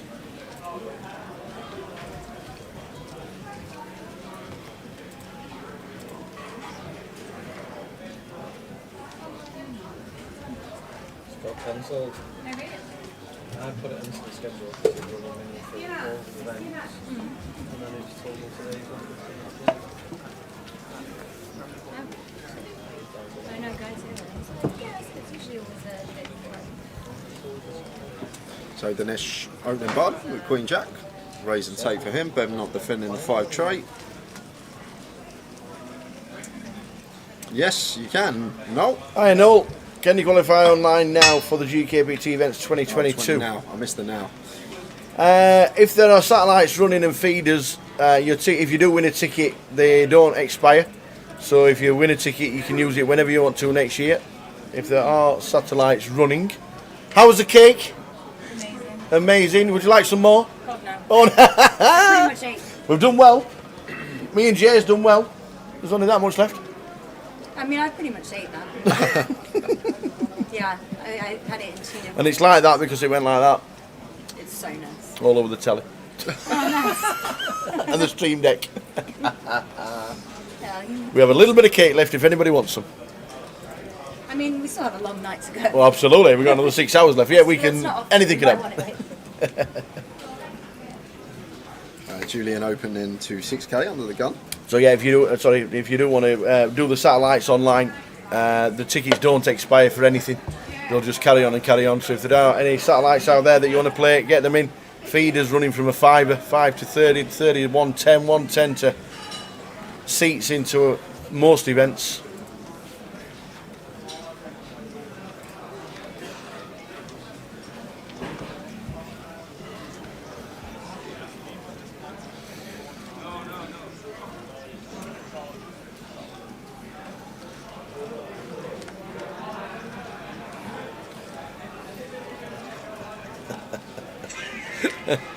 Nick says the seniors are a great event apart from everybody had forgot the hand by the time the river was dealt. They are great events. They're very well attended all year round, no matter which town, city we're in. They are well attended. Jay says he can't wait for another 23 years till he can join in.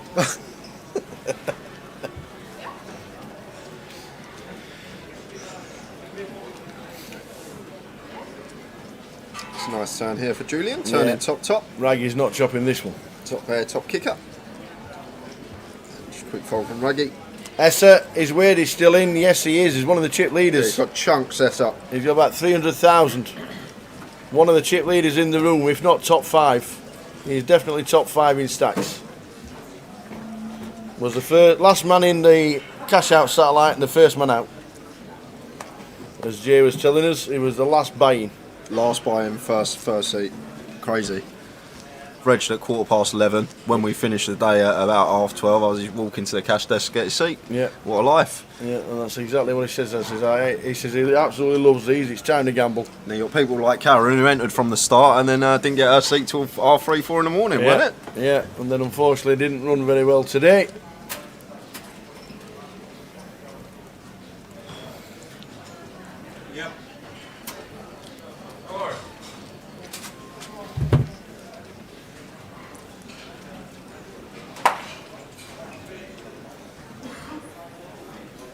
How many times was the clock called while you were playing there, Essa?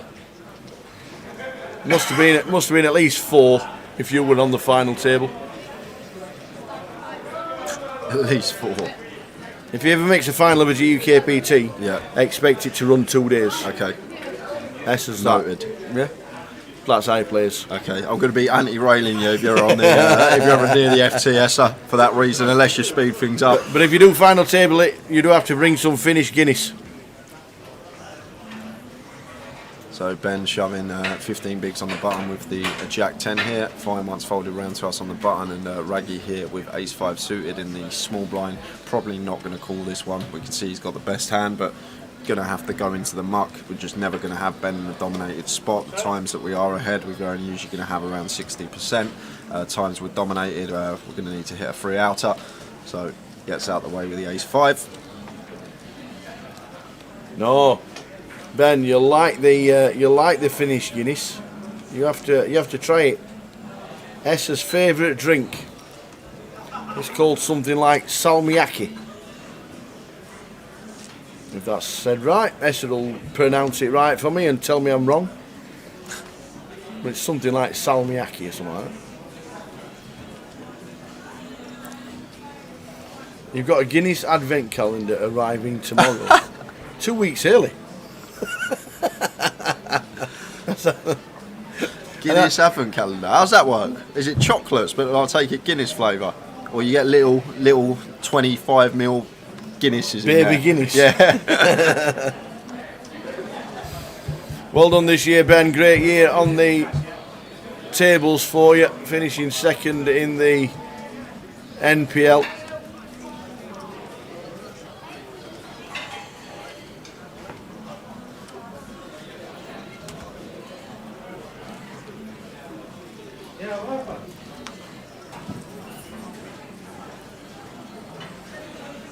So Raggy finds Ace 10 suited on the button. He rips for just sub 20, 19 big blinds. I'm not sure why we're tanking here as Sachin. This should have been in the muck 10 seconds ago. Yeah, absolutely. I don't know why we're asking for a count. There's absolutely no need to ask for a count. I know why he's asking for a count. Why is he asking for a count? Because we are down to, I believe, 60? Yep, 60 players. So Yeah, we're that's right, 12 off the money. Yeah, we're 12 off the money. So I think he's just going to maybe have some delayed tanking going on with his right, stack I size. see. Well, if he does it again, I'm calling the clock. We'll see. I think that has to be why he's asking for a count, because we're now 12 players off the money, guys. That's a long way to be off the money, though, to be tanking for. They can bust fairly quick, Tower. You can lose 3 on 4 in 10 minutes. Who we lost then since the dinner break? So I went through who we lost. I got up to, I think, Matt Eardley. Oh no, Dave Crane was the last one I mentioned. Rene Z's gone as well. Rene Z just gone out the door. Oh no. Yeah, and that leaves us with 60. So 60 players remain. That's probably why we're seeing the tank. Just trying to run that clock down. I hope there's some bust outs on the outer table. It is £2,540 for a min cash.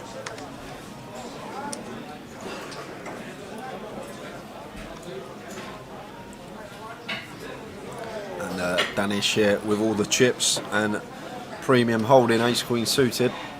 EP making it 7.5. And this is it, we got one, an all in and a call. This is going to be Raggy shoving for 21 bigs over the open from Danish. Good to see Raggy take this spot with sixes. This is a great hand to shove over an open for our 21 big blind stack.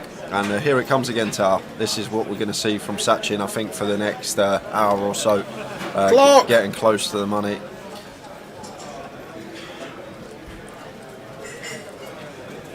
It is a big bubble, I understand. I do understand.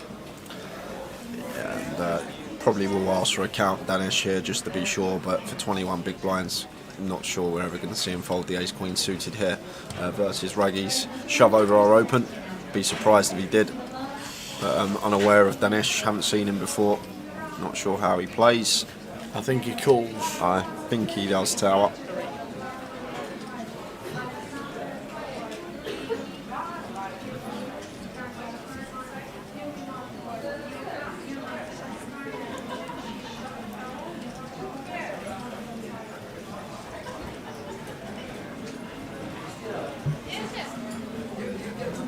He's going to fold, I think, from that. Usually when that, yeah, looks like he's going to let it go. Lets it go. May have something to do with Raggy. If he perceives Raggy to be tighter than most and thinks Raggy's not going to shove ace jack or ace 10 suited, these type of hands here, and only hoping to be in a flip situation, then might have made that lay down because of those reasons. If he perceives Raggy to just be near top of range a lot of the time there and not going to shove lightly.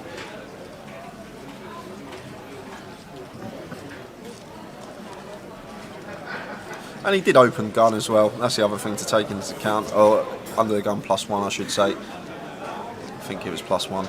Was it +1? Where's the button now? No, +2. So he's open DP and Raggy's still shoved on us. So maybe just thinks he's hoping for a flip at best. Maybe thinks Raggy's never got ace jack in that spot. And actually a defining factor, now I think about it, when Raggy was all in against Matt Bushell, there was an open from Dinesh and Raggy just flatted ace jack for the exact same stack size and then opted to call the ace jack after Matt Bushell shoved the ace king. So that might have gone through Dinesh's head, that when he had the same stack size he opted to just flat ace jack, so thought he could probably never have that in his range.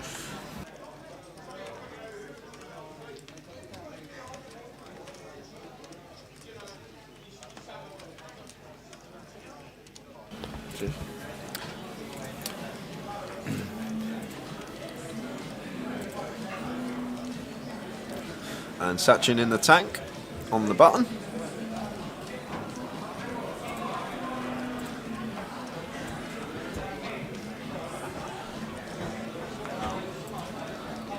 Takes a few seconds before letting it go. And Stu Kirby here, blind on blind. Stu working with 14 big blinds, 8-5 suited here. Definitely going to be completing at the very least. Might even elect to shove it. Blind on blind. We're going to get a lot of our shoves through.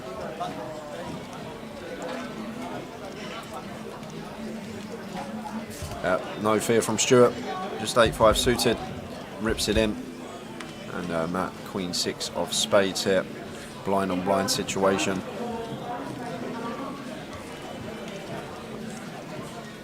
Other like stand by Matt's thinking here, but I just think Queen 6 there, not going to fare the best. I know Stuart's obviously a very capable opponent and he is going to be shoving very wide, blind on blind for 14 bigs, as we can see there, 8-5 of hearts, but I think we have to get out of the way there with the Queen 6 as Matt, like he did. When we were over in Dublin for the IPO with Andy and Cardroom Direct, the Guinness 00 was on sale. And the person in the bar said they'd sold 3 drinks in 5 months. 3 pints in 5 months of Guinness 00. What's the point? Drink water. Drink orange juice. It's like...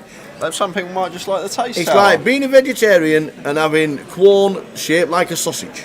It's pointless. Just have it shaped like anything. It doesn't need to be sausage shaped just because it's a vegetarian sausage. Why does it have to look like a sausage? But yeah, Guinness 00 apparently.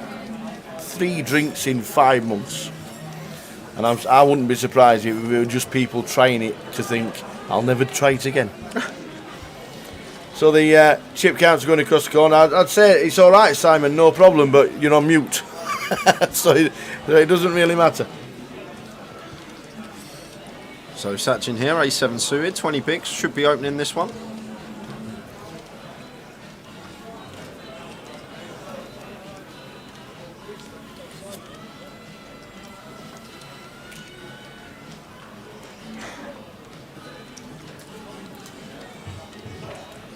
So against Sachin here, Tower, Stu now working with 16 big blinds. He might even take this spot because if he's aware, like he's seen the tanking from Sachin every hand, and he can probably decipher himself that Sachin can't have a decision every hand. He sees this tanking, and that he might want to make a min cash. He might have incorporated that into a shove range there. I think King 9 suited we would have seen going, but King 9 off maybe, although we got the removal just a bit too weak. But I think if that was a suited variety of King 9, might have just seen it go in there from Stu Kirby. But Sachin does look like a player that is trying to get on the right side of the money from what we've seen already. The tanking with 12 players off the money is definitely someone that you can apply pressure to once they make it aware to the table that they are trying to get on the right side of the money. Flops top pair here, but Alex does have the third nut flush draw with the Jack 9 with the Jack of Hearts.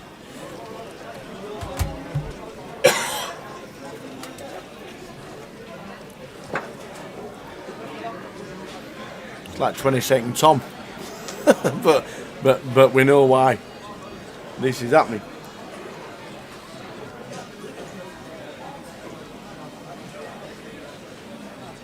This will be a check. Timed it to perfection as well, Tal. Maybe he's been watching all the streams and realised that's the way forward.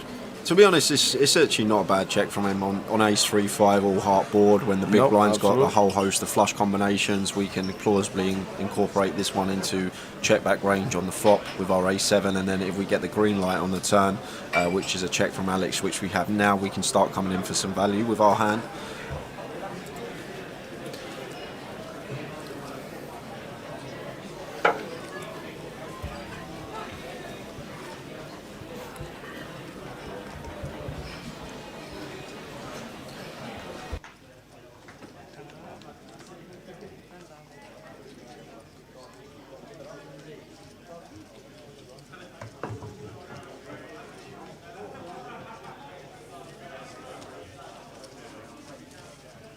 Yeah, that's massive for Sachin.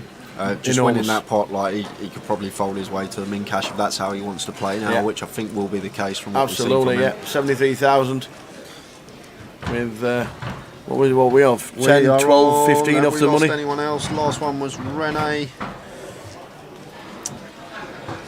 Nope, no one else gone. So we are 12 off the money, 60 left. 60 left, 12 off the money.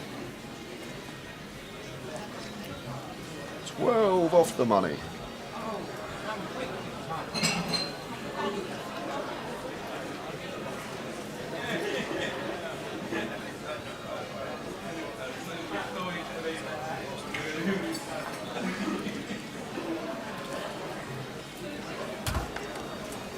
$12 off the money. Here in London, the 1250 took over £500,000. Another $500,000 prize pool. 3 on the trot. Amazing effort from everybody. Are there any Grosvenor pros in, says Dennis? Yes. Katie's still in? Yep, and that is it. Andy's out, Triggs out. Triggs out, is he? Yep. I know Andy was out because Andy's playing the 300. Jamie Nixon finished 12th in Vegas last night. Yep. Well on, Mr. Nixon. 5-figure score, another one for the year. He's had a few this year, a few 5-figure scores.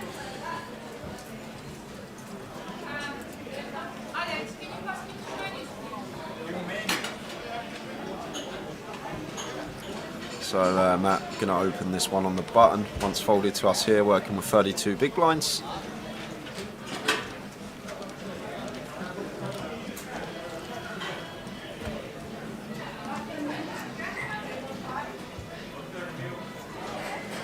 And Alex here. It's just going to be an all-in from him. Tower. This is a lovely little spot for us as Alex working with 17 bigs. There's a button open. Ace Jack is just going to be slam dunk shove for us here in this scenario. Facing button open, we love looking down and seeing Ace Jack here, and we're probably aware we're going to get a lot of folds from the button, but just picking up the raise, blinds and ante is massive for us at this stage. And there is the all-in, and it should be 2 quick folds. And indeed it is. Welcome one and all to the final 3 weeks of live streaming from Cardroom Direct and the team. This is 1 of 3. The 1250 has got $500,000 in the prize pool. Next weekend we've got the NPL on the Saturday. Cash game Friday, 10.25 PLO. Woo-hoo. Can't wait for that one, Tal. Can't wait to just delve into some hands as well. Are you on the list? Do you know, 5+12. If I could have it off, I'd be in the game, to be honest with you, I would. But there's some lineup as well, guys. It's a madness lineup. It's going to be absolute seatbelts at the ready. That's all I've got to say for next Friday, the 10.25 PLO game. Seatbelts at the ready. It's a secret. It's a secret, Ben. We're not allowed to. We're not revealing the lineup as of yet. But I can tell you there are some notables that a lot of people will know in the game. Jay did ring his mate Patrick. Yep, I called Pat Antonius up, see if he could. He was available to fly over, but he says no. I'm only coming over to see you at Christmas, mate. Can't make it. It's a straight 4 card. It's It's a straight 4 card. I don't even think I got your number, have I, Ben? Yeah, but then he might post it on social media. Yeah, I can't reveal the lineup as of yet. We've been told to keep it on the down low, so you're going to have to be patient like everyone else. Just because you're second in the National League doesn't give you privileges.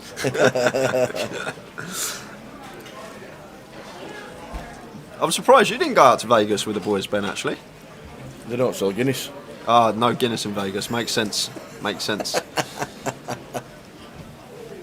Yeah, this is going to be all in a call here, Tower. Unless Jack's going to play this one dicey.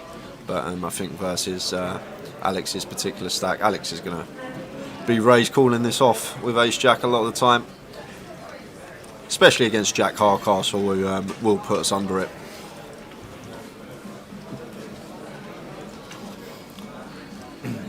Go to the Fine 9 Irishman in New York, New York.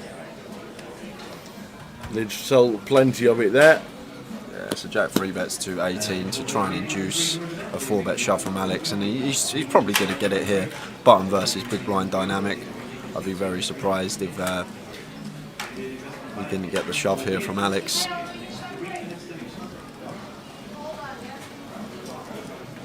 Jack always wears the colourful shirts, Gary. He does, and always on day 2 and not the final day as well. This was always going to go in. This is just pretty cold for us. Ace Jack versus Queens, button versus big blind. It's just always going to get in. Alex at risk with the Ace Jack.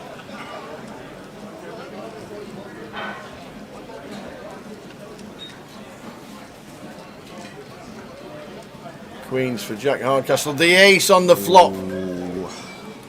This is going to cripple Jack Hardcastle. There's only the Queen of Diamonds left now for Jack. And he doesn't get there. The ace on the flop. Give us a double up for Alex in C. Number 7, 240. Jack down to 56. Yeah, roll reversal, Tower. Jack's now got the stack Alex has. Alex now got the stack Jack had. So just unfortunate for Jack there. Got it in with the best of it. Alex found the ace on the flop for the Ace Jack.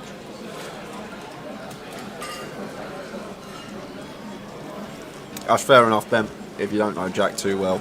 But then again, I think a lot of the rail weren't too familiar with Jack that I saw on there before the FT. I think it was just a massive party for the UK lads.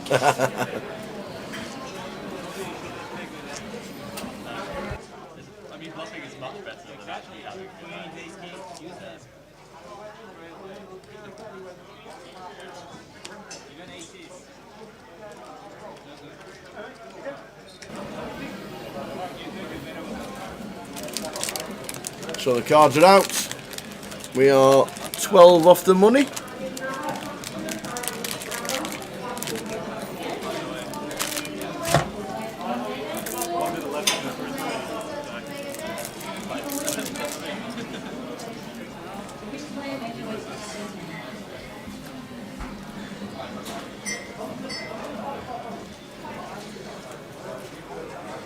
Well, we're now down to 59 because Aleem Kanji is out, so that leaves us with 59 players remaining.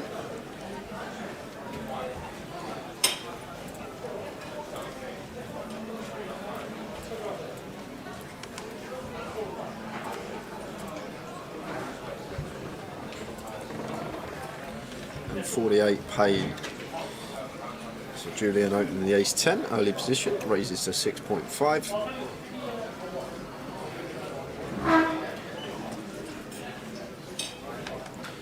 Jack 3 suited here for Ben.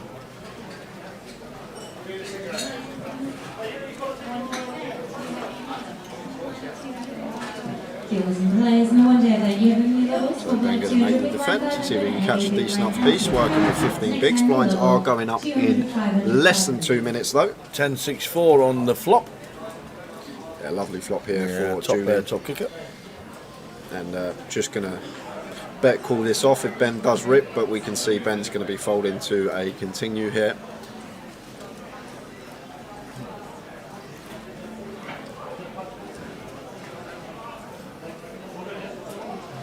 So opts for 6k, just north of third, and Ben can't do anything with the Jack 3 suited. So last hand off the level, and then we're going to be moving into level 6 of the day, 2K, 4K.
So King 10 here for Stuart. Blinds are going up after this hand. So after this hand he's going to be working with 12 bigs, but this hand in question working with 16.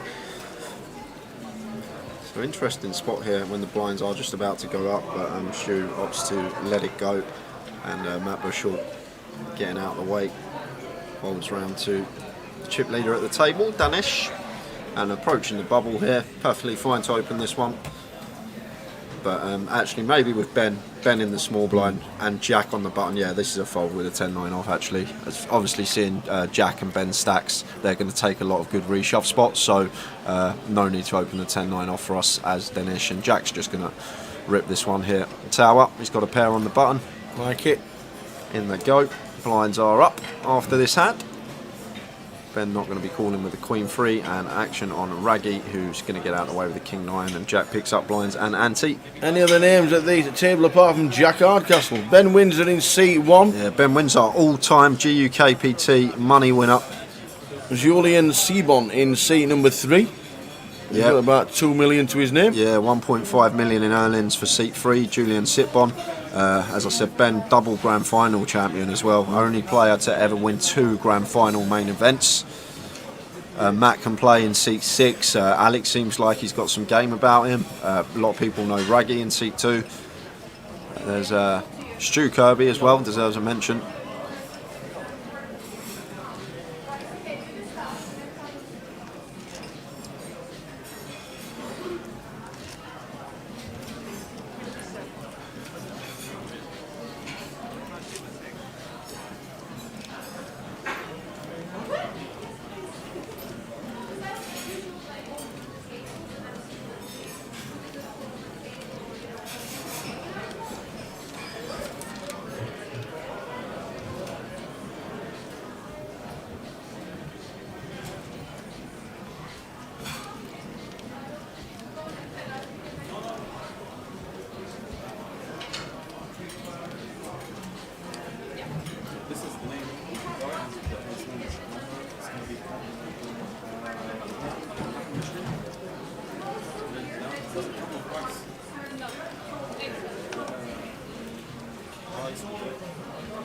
Has anyone ever won more than 3 GUKPTs? Well, that's the top, ain't it? 3. Yeah. So Matt here, going to come in for an open with the King 9 suited, try and pick up blinds and ante. And Danish here with the 4s, just going to flat this spot. Don't think we're ever going to see Danish 3-bet with the 4s here. Can't call off if Matt does 4-bet rip with his what now is 22 big blind stack. So Danish is just going to flat, Jack getting out of the way in the cutoff. Ben Windsor folds, and Julian's going to do the same in the big. Doubt he's going to be defending this one. He's getting a really nice price, but maybe the Queen 3 off. Just going to be in dominating spots too often, and lets that one go. So heads up between Matt with the King 9 suited and Danish with the 4s. Oh, trouble in 4-8-9 with the 4s. Yeah. Top pair for Matt with a decent kicker. Yeah, he's going to get himself into a whole host of trouble here. It's just a bit of a cold flop.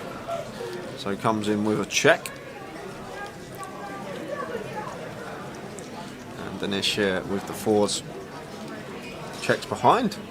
which is fair enough. Once Matt checks, he might make the assumption that Matt's going to have a lot of just high cards in his hand, like the ace highs, the king highs, that are going to be drawing dead to runners or drawing dead completely versus our particular hand in this situation. So you can understand the check from Danish. And now Matt, after flop does go check, he's going to come in for what he thinks is a value bet from his perspective. Fires for 11.5k, and Danish turning the boat here. Probably just going to call, position on the river, get to dictate action. And we can have Matt drawing dead in this spot as well. We don't want to fold out hands that have 0% equity against us.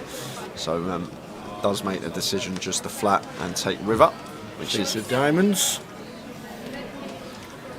Yeah, now Matt probably going to go small again. I think tower, the way this hand's played, and Danish will shove, and I think Matt Bushell good enough to let this one go. I think he'll just realise in live poker how under bluffed river spots are when you get raised. It's just always weighted towards value. Some of the elite will be balanced with bluffs, but against population, when you do value bet river and you get raised, well, Matt's actually checked this.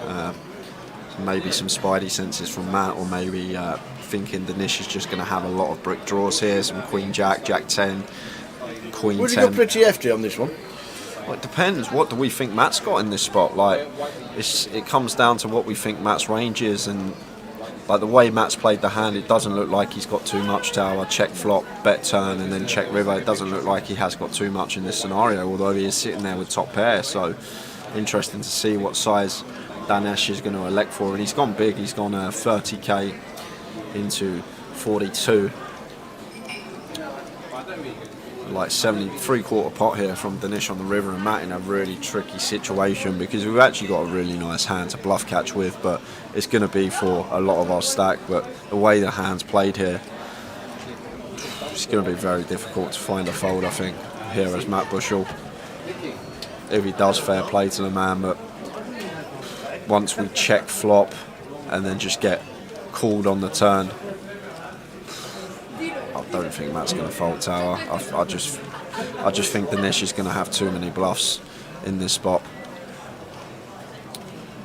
I think this is why I like a small river lead as well, because when we can just fold when we get raised, like Danish isn't I don't think he's going to be the type of opponent that's going to attack a small size and as a bluff. But now we might have to pay off this 3/4 river bet here.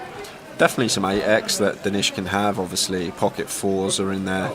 10-7 suited. Yeah, it makes a call as well. I think we've got to tower. I think we've got to call that one off. And unfortunately for us, he had the goods. But I just think regarding weighted towards value versus bluffs, I think it's just a few more bluffs in there than value in that particular scenario. But maybe we can lead ourselves small on the river and then fold to a shove. We are balancing tables. Oh.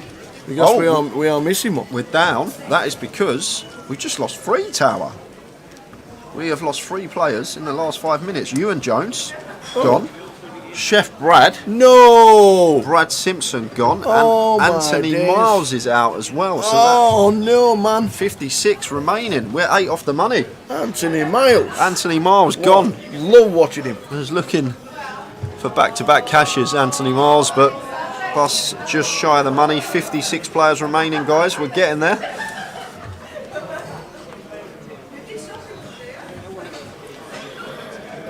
$56 players remaining. 48 get the money.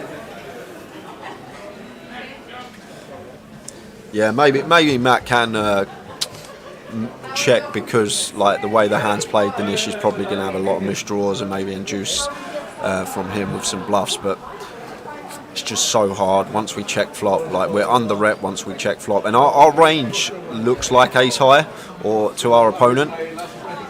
Like, it looks like we've just got a high card type hand from our opponent's perspective, and that can always be a defining factor as well. When our range from our opponent's point of view looks like a high hand, they may be more inclined to bluff because of that reason.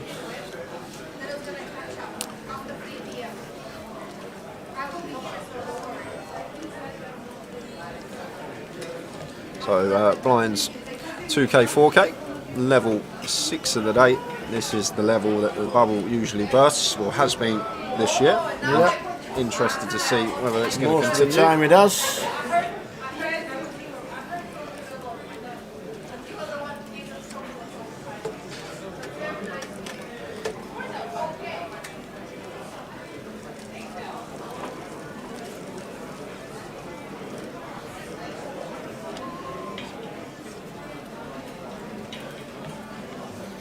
Do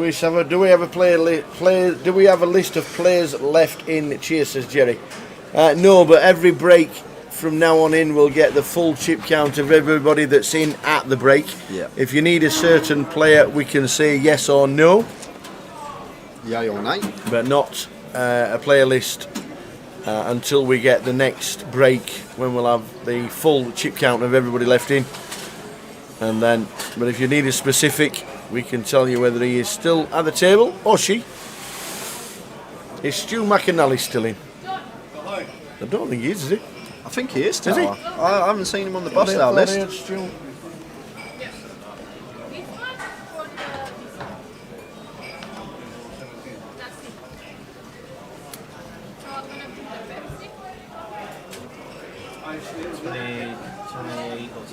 Yep, still in. Still in. C1, table 28. Yes, he is.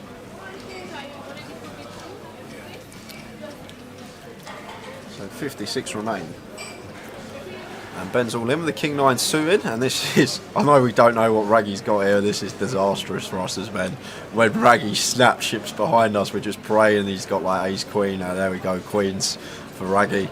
And Ben wins up, gonna need to find a king to survive.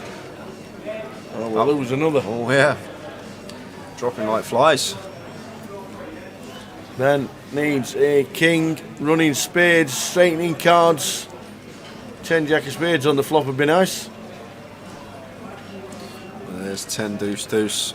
No help for us there, and we haven't got backdoor straight either because the queens would boat up. So just backdoor spades or a king. Oh, there's a good turn Oi, oi. card. Oi, oi.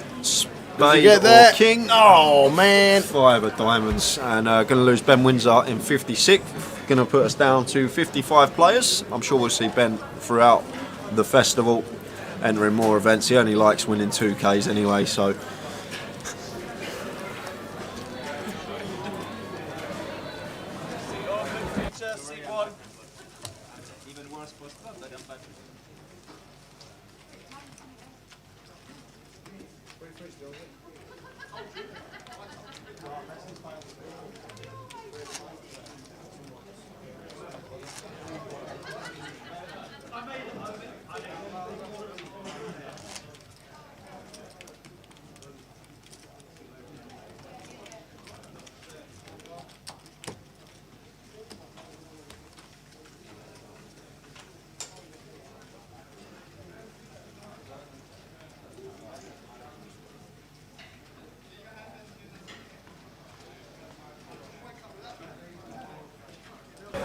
So we lose Ben Windsor, the most decorated GUKPT Of all time, player of all time. I know he's not as many finals, but he's got the biggest wins. He's got 2. What was it when there was a run of first, Yep. second, first, and all We that? played 3 main events in a row and come first, second, which is like crazy, absolutely crazy. Yeah, won the grand final back in 2019 for 188k. Won the grand final in 2015 for 178k. And if he wins it this year, I'm sure we're going to see near $250,000 first prize. Yeah. Ryan Mandara and Maz Bako still in. Yes. Yesterday is the correct answer. This is going to be a good night for Stuart as well. Stuart Kirby. Wow. Near the bubble, we're losing players quickly.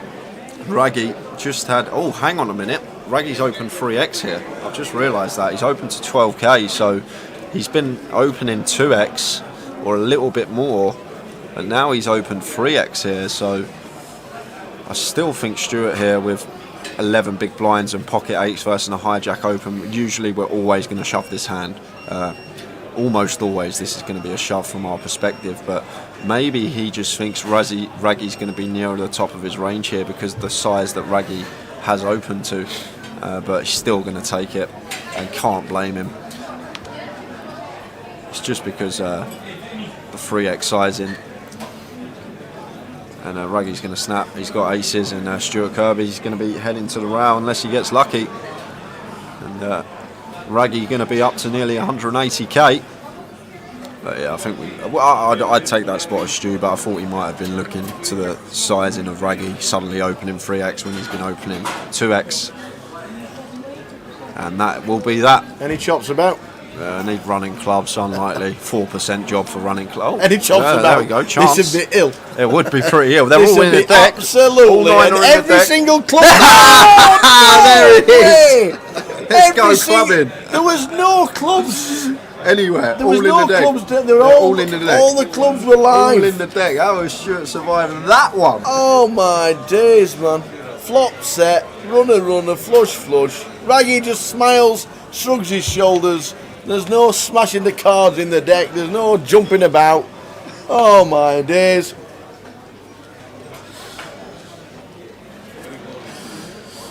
Oh my days. That was a fun one. Oh, Raggy, feeling for you, man.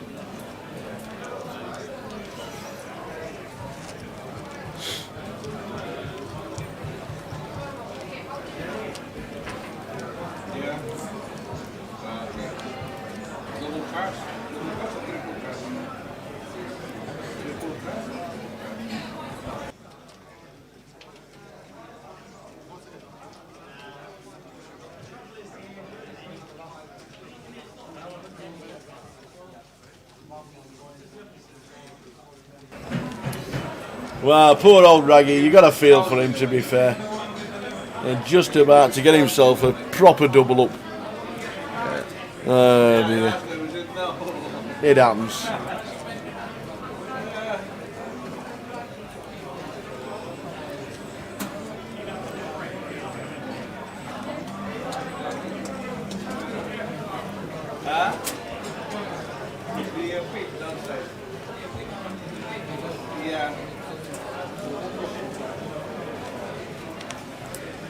Well, Ben Windsor was eliminated. Where did Ben finish? Ben finished in 56th. 56th. Matt now really short after making the hero with the King 9, gets his last 6 bigs in with the Jack 9. It's not in the worst of shape. Danish just with an ace, so we can find a Jack or a 9 to save our tournament. 7 off the money.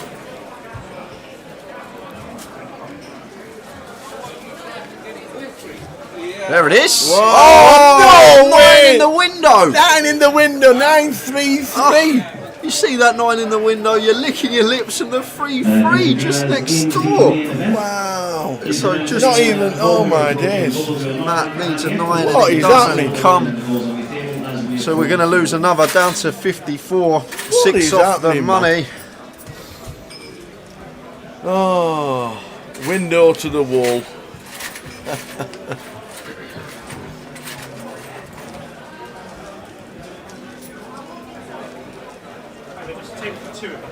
Unbelievable takers. Open feature, seat 6.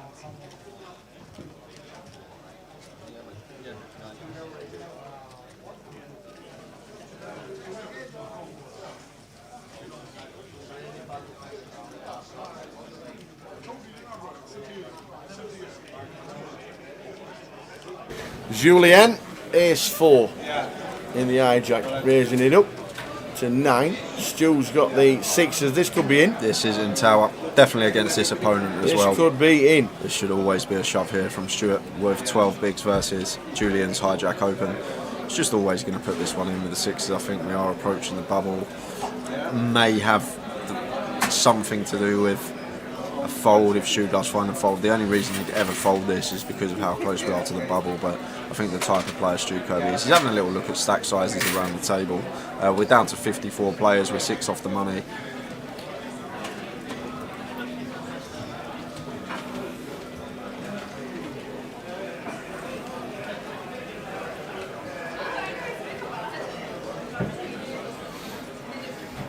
And there is the all-in, as expected from Stu Kirby.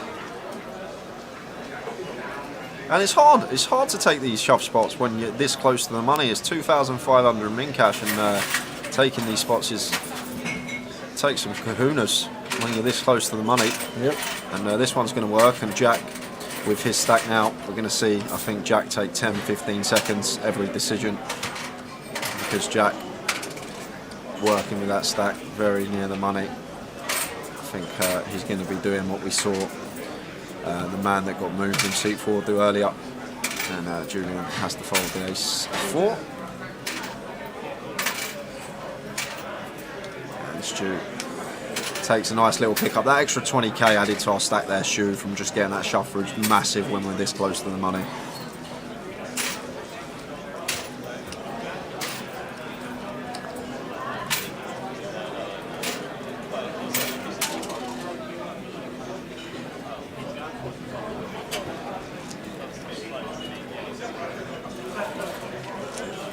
So after we lost Matt Bushell, meant we're down to 54 players.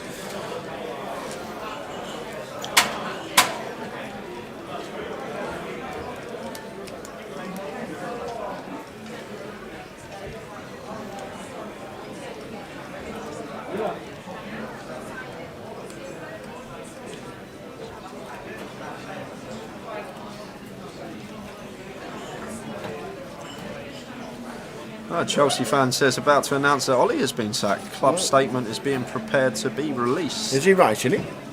Are you right here?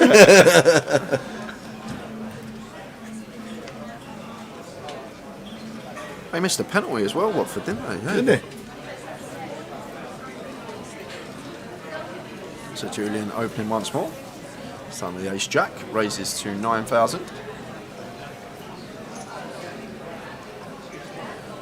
And Jack here in the small, going to be the same scenario. I don't think he's going to be snap folding 10-15 seconds, and then we'll see it hit the muck. Just taking them few extra seconds, approaching the bubble, trying to get himself on the right side of the money. It's part of poker nowadays. Everyone is aware of it. Everyone does it when they're with that stack. And Julian shows the ace jack to the table. Is JP still in? Yes, he is. JP Kelly's indeed, still yes. in the field. Somebody answer that phone.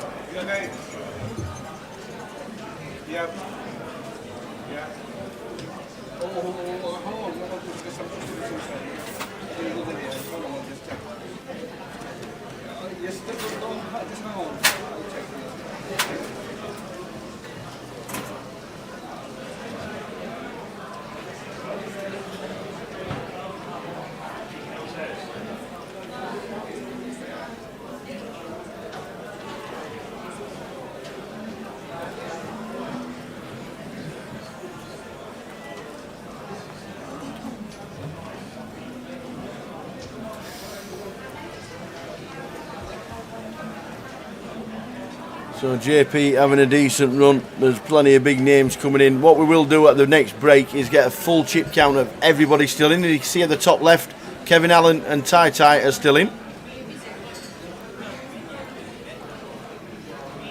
Kevin Allen won the grand final back in 2013-ish, 14 maybe.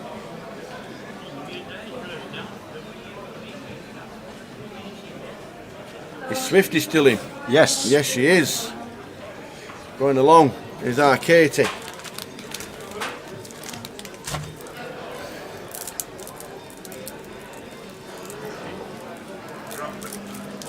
And this is what I was expecting to see from Dinesh here, just with his chips.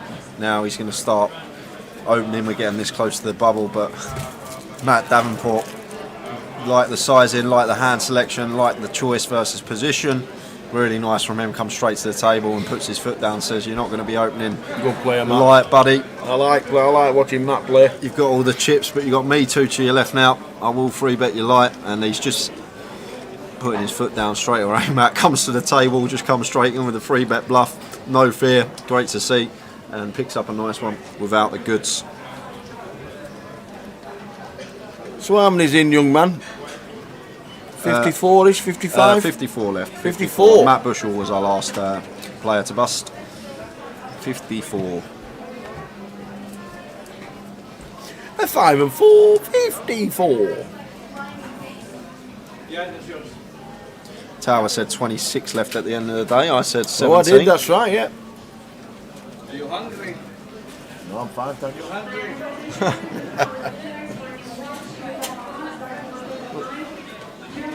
Yeah. Oh, Get yourself a plate. Oh, yeah, well, give one, please. It's your birthday today.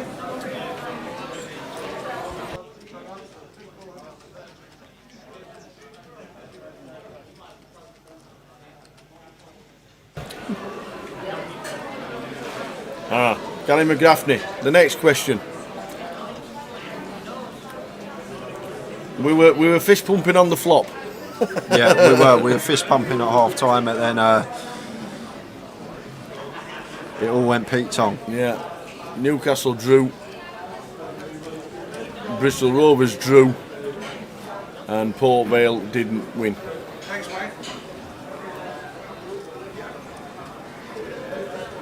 I didn't want to put my coffee here.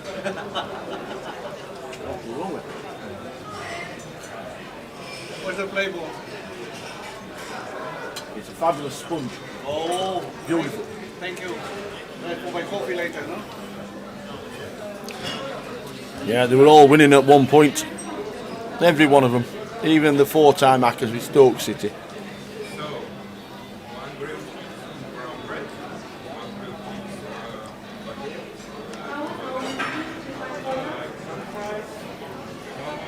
So after it checks through flop, expect Raggies to check here, and Julian should be betting this almost always now. Very risky to come in for the check raise, so just going to be firing here after it's checked through on the flop. Matt does have third pet. Obviously may be aware as well of who Julian is and knows that this is a board that he's going to represent whether he has it or not. Calling out the big blind, he's going to have the 2-pair combos, he's going to have the nut advantage in terms of 6-4. So Matt might call once here because of that. Maybe not too worried about Raggy after Raggy didn't elect to check this turn. Matt with a 9-5 might call once and take some rivers, get him 3-1 in his money, but opts to make the fold, and it's going to be a good fold because he was drawing to 3 outs. Attention dealer players and dealers.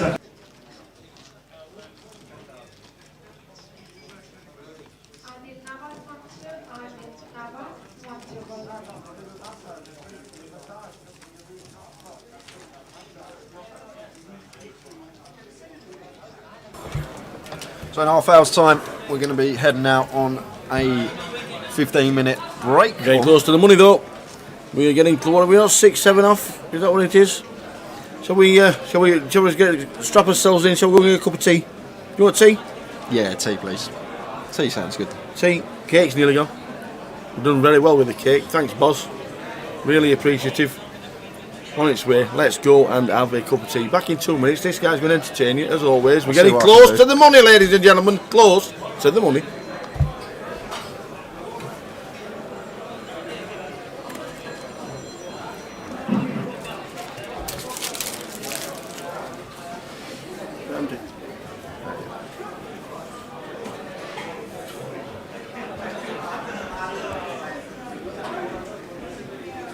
So Jack, not going to be opening this one, just same as what I said before, he's going to take 10-15 seconds every decision. Just trying to creep on the right side, as Matt got a nice one to open, 9-8 suited here in the cutoff.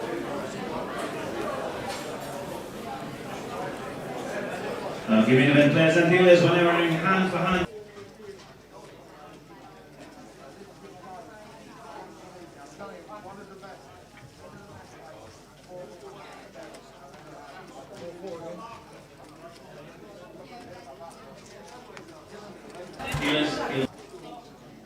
I'm not sure. I'm not really too clued up on it. Vaccine push-up. I won't be watching it myself, but I don't know if anyone in the chat wants to give their view on it.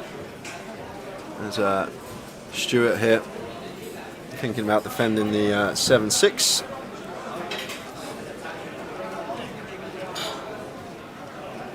And is going to make the defend.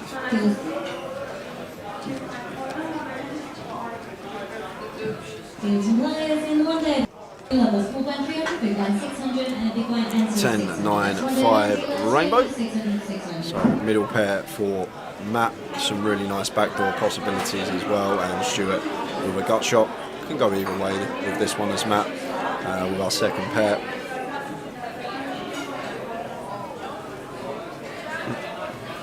Timmy Mallet called, wants his shirt back. If Tao was here, FaZe, I'm sure Tao would know who Timmy Mallet is, but Tao was on the T-run. I have no idea who Timmy Mallet is, so I can't even comment on that.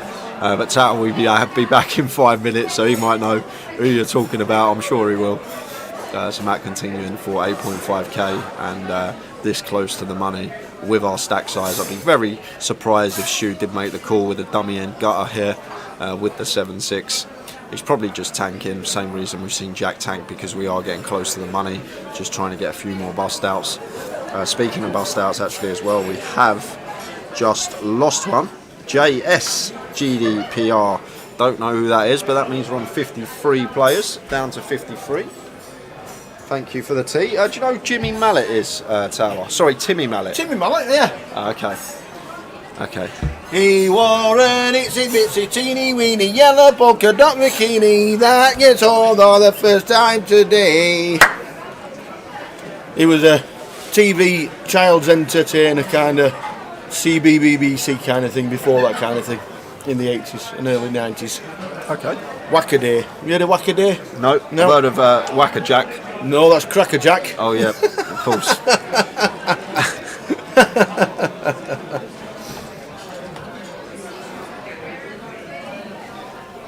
Is it worth staying up until 2 AM to watch Terence Crawford fight? Yes. Whoever is fighting. Terence Crawford's one of the best pound-for-pound fighters there is. Yeah, but it was a children's TV entertainer come wacko malarkey. Used to like that. Wackaday, and all that. Yes, but the boxing question, definitely. If Terence Crawford is fighting tonight, stay up and watch it. I don't even know who he's fighting.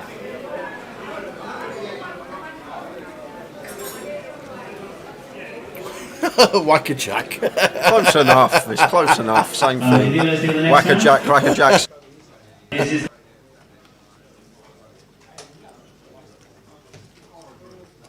It's on Sky tonight. If it's free to watch, it definitely is worth staying up. Definitely.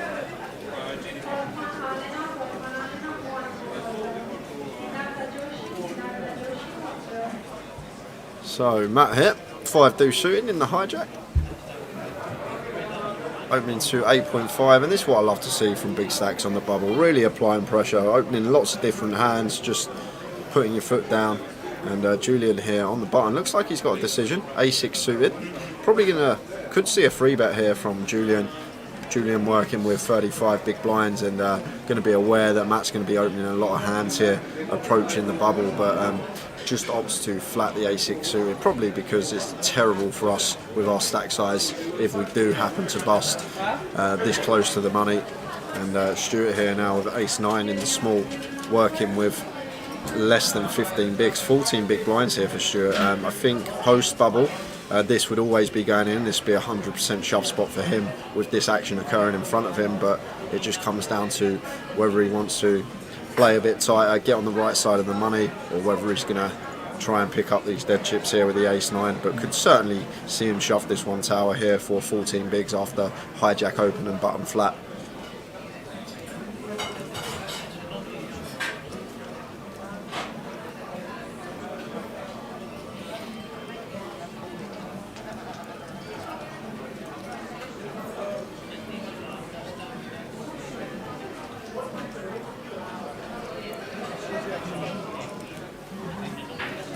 In. So he did take the spot, no fear. Took the spot and will get it through. He will get it through, Tower. Uh-oh.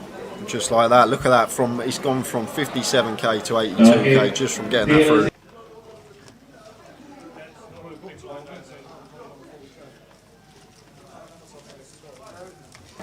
I think I've just seen somebody stand up on the next table.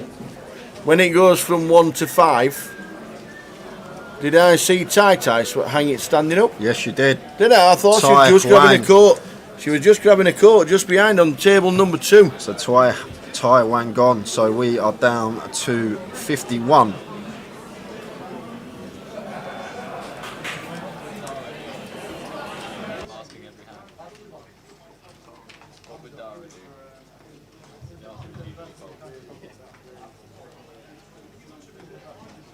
So I thought I just saw Ty grabbing up a older a coat then, because she sat at the side of Kev Allen. Kev Allen's very noticeable on the outer table. Sorry guys, we're down to 52. We lost JS that I mentioned about 5 minutes ago. GDPR, 52 players left. Yeah, Black Nala been playing very well this short stack, Stu. He's been taking some really nice shove spots, and deservedly would be great for him to get on the right side of the money. He's got ace-9 here, working with 20 big blinds just over. Expect to see him open this one.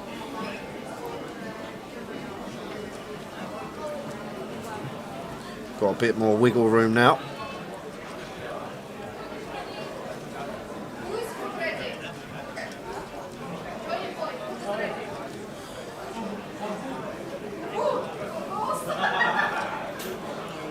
Makes it 8k, and Alex here, ace-10, working with 30 bigs himself, facing button open. Interesting scenario for us here as Alex, because this ace-10 is going to be ahead of most of Stuart's button opening range here. May even see him shove this tower for 30 bigs. Might even see a shove here from Alex. I wouldn't be surprised if he did elect to just move in here, facing Stuart's button open, but we will find out very shortly.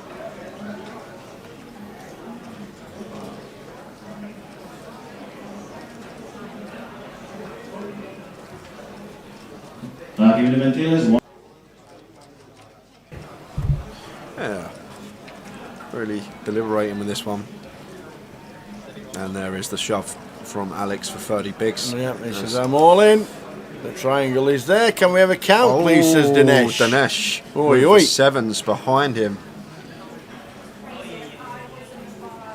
Dinesh probably not going to be calling sevens, I don't think, for 30 bigs here, for over a third of his stack. Do we think Alex is going to have the deuces, the threes, the fours, the fives, the sixes? Are we going to ask ourselves that question? Is he going to have those hands in this particular scenario? Or are we always just going to be in a flip situation or crushed here as Dinesh?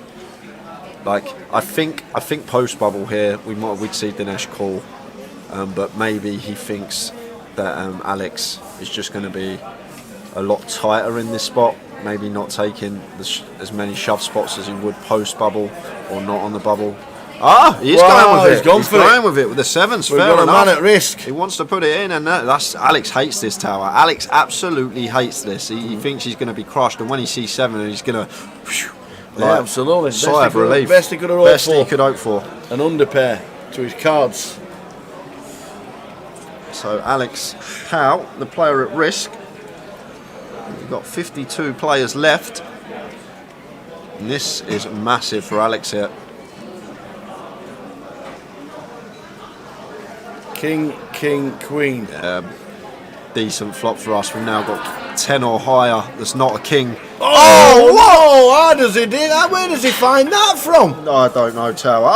There's the Tower. You're having a laugh, dealer. What are you doing that for? Broadway. Where has that come from? Oh my days, man. That is just needle of all needles on the end there. Days, Alex. Jack of clubs.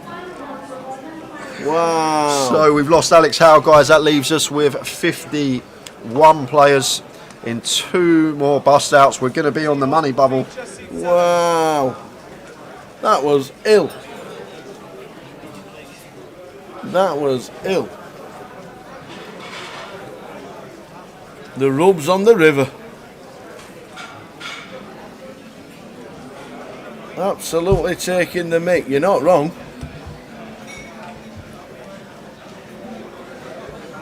Gaz the Hippie. One of my favourite go-to songs to make me smile. I want to be a hippie.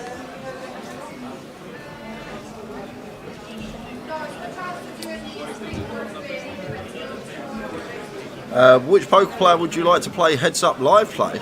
Nice question to Andy Longdon. Come on him. Come on him. Heads up. Heads up. You're a heads up specialist. We got you on telly. Yeah. A couple of years ago. On the heads up. Trying to think. You want a rematch? Try and win it? Yeah. Second no good. I mean, I won. My trophy for that got stolen.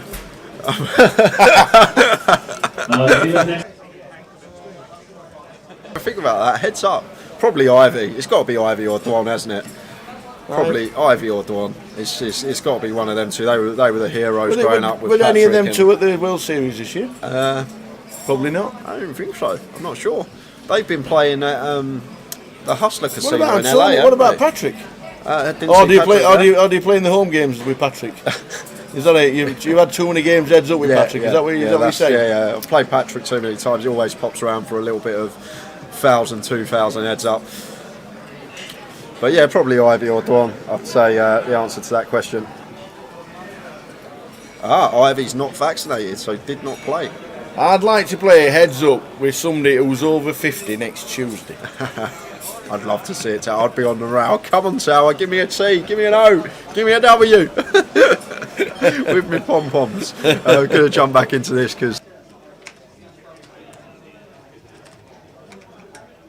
Shoving over Julian's hijack open. And Julian, ace-3 suited here, not going to be able to make the call versus Jack Hardcastle. Looks like we're balancing the tables as well. Is that seat 7 on his way? Seat 8 on his way? Stu McNally's just joined us. Oi, oi! The Stu McNally has just come to join in the fun.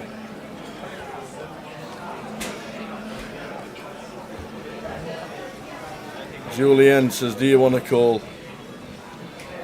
I tell you what, if Julian has got 50k more, he calls.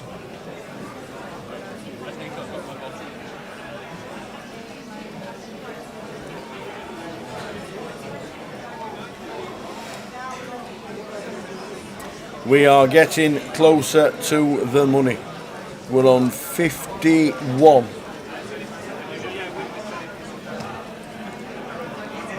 51 players, 48 get the money.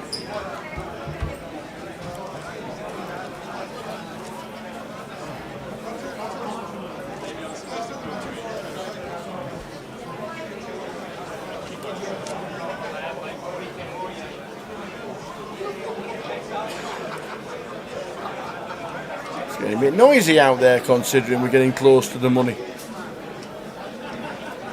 Okay.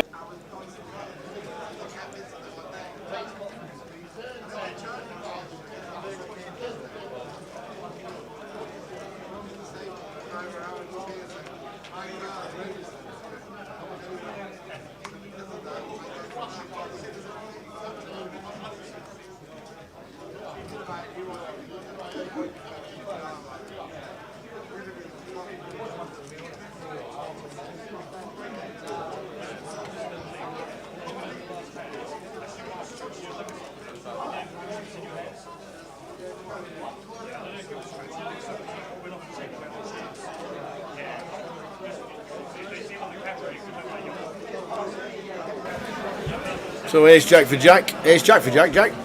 Ace queen for Stu McNally, who's just turned up. Big smile on Stu McNally's face. They're both short stacks. The fist pumping. Is he calling? He wants to call, does Jack?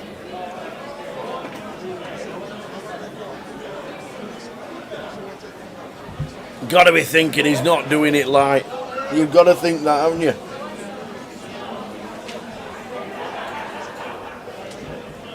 Stu McNally. Ace Jack is on the borderline of everything for Jack, and he has to give it up. He's going to show him ace queen, and he's going to tap the table because Jack's going to tell him he's got ace jack.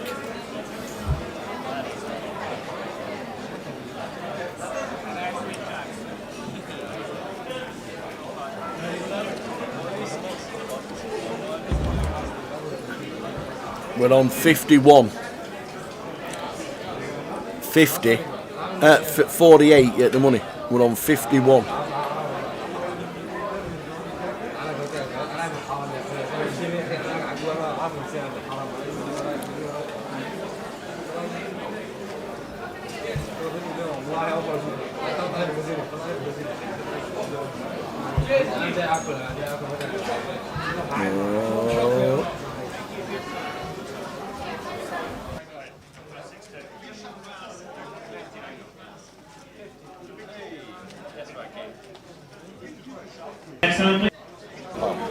There was an all in.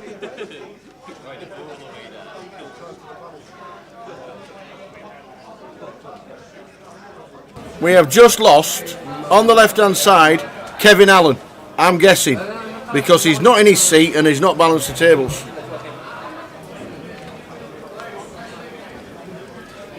Yep. Kev Allen is not there. You're right, Tower. You're right. Because Tai was sat the side and then Kevin Allen was there. You're spot on. Spot on. Kevin Allen is our 51st place finisher. We lose one more, we are going to be on the bubble. 50 remain. Yeah, I thought Ace Jack was on the cusp of a call from Jack Hardcastle with his stack. 50,000 after Stuart Manelli jam with the Ace Queen. They were very short. I don't mind the fall with Ace Jack. I had a quick loo break. What happened? Stuart Manelli just jammed with the Ace Queen on the I don't know if it's the big blind or the small blind. Jack Hardcastle had Ace Jack and thought about it for quite a while, but folded. I didn't mind the fold, to be fair. In these situations, Tal, when you're so close to the bubble, it's so much better for us to be the player that's shoving rather than the player that's calling off. Right, okay. The thing is, when we shove, we have a chance to take the pot down when the opponent folds. When we're calling, we have to win at showdown. So that's obviously something to note, rather than calling it off. If there was an open, we would have seen Jack shove it with the Ace Jack. But yeah. It's so much better in these scenarios to be the player shoving than it is to be the player calling. We are 2 off the money. 1 off the bubble, 2 off the money.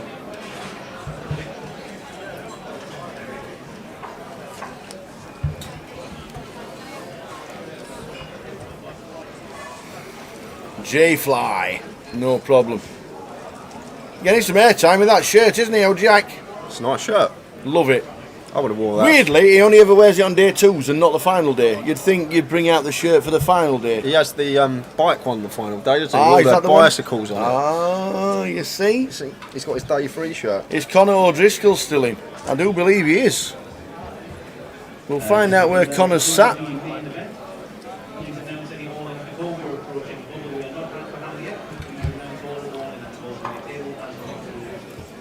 Please announce the all-in and a call. We're not hand for hand yet, says Geordie Mike. Conor O'Driscoll, what table is this at on? He's in. He is sat. I've seen him. He is in. When I was looking for... It's a big turn. I tell you what, it's a good shout from Conor because he was one of the short stacks yesterday when he was on the feature table. He is on table 26. Conor's on a table with Amit Patel, Mas Bako, Giaz Lee and Terry Jordan and Wadey. What a table that is! Can we have that table next, yes, please? Yes, please. Wadey, Terry Jordan, Giaz and Maz. That must be fireworks going on that table.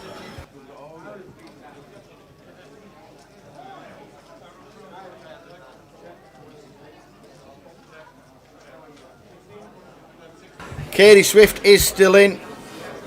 Katie Swift is the only one. Jamie Nixon is in Vegas. He finished 12th in a bracelet event last night. Andy Hills is in the side events. Who else is there? Rick Trigg went out earlier today as well.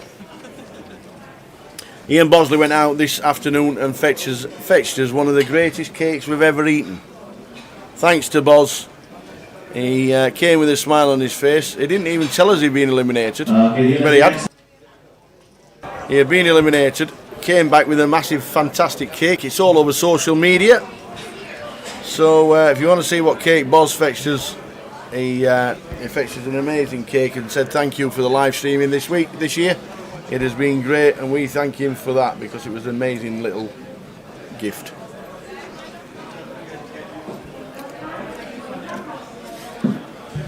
So we're approaching the bubble. Just heard announced Jody Mike saying we're not on the money bubble yet, but any ordering and calls on outer tables, let us know. Stu with a decision with ace 10. No decision here, Tal. This No, is a slam. I know there's no decision because we're 2 off the money, so we're definitely folding. Yeah. And this is a great example, guys, as well, why we just open ace 10 and ace jack on the early position rather than shoving it for 18, 19 big blinds, because then we have the option to just fold to this free bet. It's a great hand to come in for a steal with, and we also get value from the big blind, the fem range, but then when we get free bet we can just let it go, and I expect Stu just to fold this one.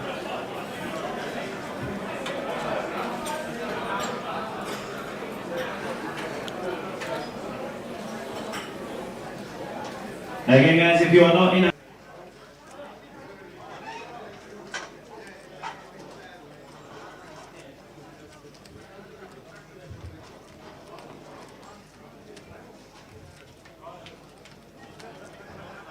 Yeah, we'll update the number very, very shortly. Obviously, PK is quite busy with social media around. He's the man that can. We will change it, but we're definitely on 50. We are 2 off the money. We are definitely on 50. We'll update it, but he is busy on the floor as always, doing Instagram, Facebook, social media, regard everything that you think there. Facebook, Twitter, YouTube, Twitch, everything. He's doing the lots. So Stuart in the tank. I think he's already decided that he's folding Of here, course Tower, he is. Yeah. but he's now tanking because of his stack And he will size, not make a decision until somebody calls clock. Yeah, he's just tanking now because he knows his stack size, and basically never ever going to call this in a million years. Just running the clock down, and he's hoping to get a bust out from an outer table, so then he is on the stone bubble with his stack.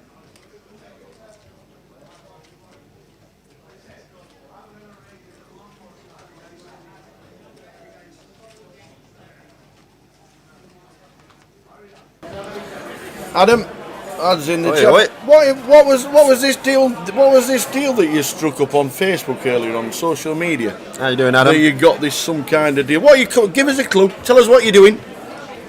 What's the next part of Adam Neal's life? Come on, give us a clue. What is it? We want to celebrate with you.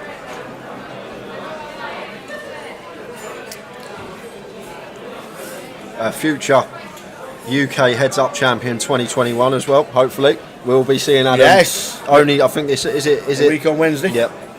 Is it just the final we're streaming, or are we doing both semis as well? I'm not sure. I don't know what the deal is. Jim will tell us what's happening. Andy will be down as well, so I'm sure we'll find out.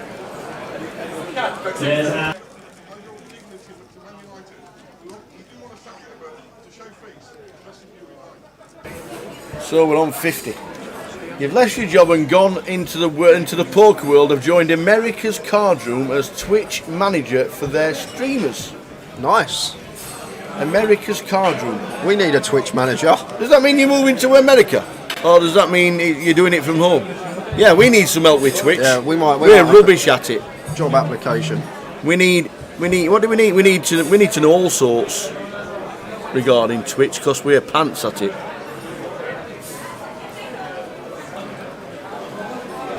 So the cards are out again. We're not on the bubble just yet, but we are 2 off it.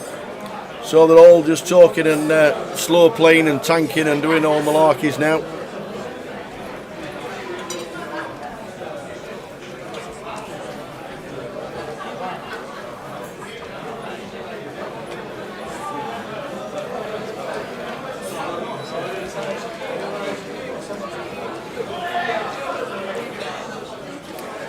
He's home based, you see. No American trips. I'm sure you'll get some. Yeah, so Jack just going to do the same, take 10-15 seconds before folding, just to try and get that extra bust out on the table so we can be on the stone bubble. Won't see none of this tanking once we are on the bubble. No, exactly. Braggy here on the bottom with ace queen, working with 25 bigs. Dinesh, the big stack. Is he going to have the heart to move in? He is going to have the heart to move in. Braggy's not bothered. He's all in. He'll not be slow playing, tanking and making decisions after 35 seconds. None of that for Raggy. They're in. Stuart with 66,000 might think for a minute and a half though. Yeah, sure, Riley. Yeah, it's part of the game now. Of course. Bubble, everyone does it. Of course. It's just part of the game. And to be fair, this table, like, other than when the guy in seat 4 before he got moved was at the table, like Stuart and Jack, they're not taking no longer than 20 seconds usually. I know we just saw Stuart McNally take 3 minutes with a clear fold, but Stuart Kirby and Jack Hardcastle have been fine. It's been no more than 20 seconds their tanks. It's not been taking the outright. Yeah, it's been good to see Raggy at the tables. Normally just plays in Nottingham and stays around Dusseldon and the likes, but he's played the GUKPT circuit this year and he has played and he's cashed a lot of times. He's done very well, Raggy, this year. Good to see him around the card rooms. Doesn't normally travel around too much, but has loved his 2021 GUKPT venture and has cashed quite a few times. Some big scores for Raggy.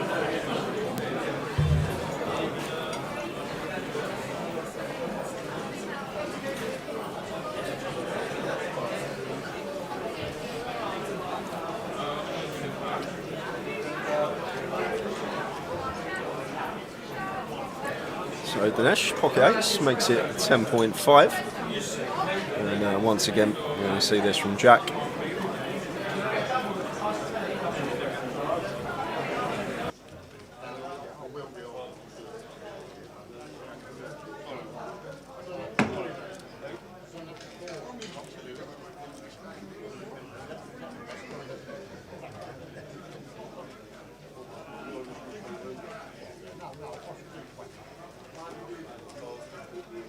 Yeah, Raggy's his nickname, apologies, it's James Clark. James Clark. I think Raggy means lucky. Raggy for me means lucky.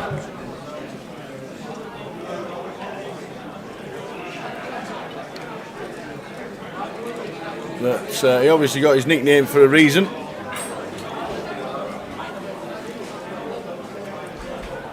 So once again, a bit of tanking from the shorties.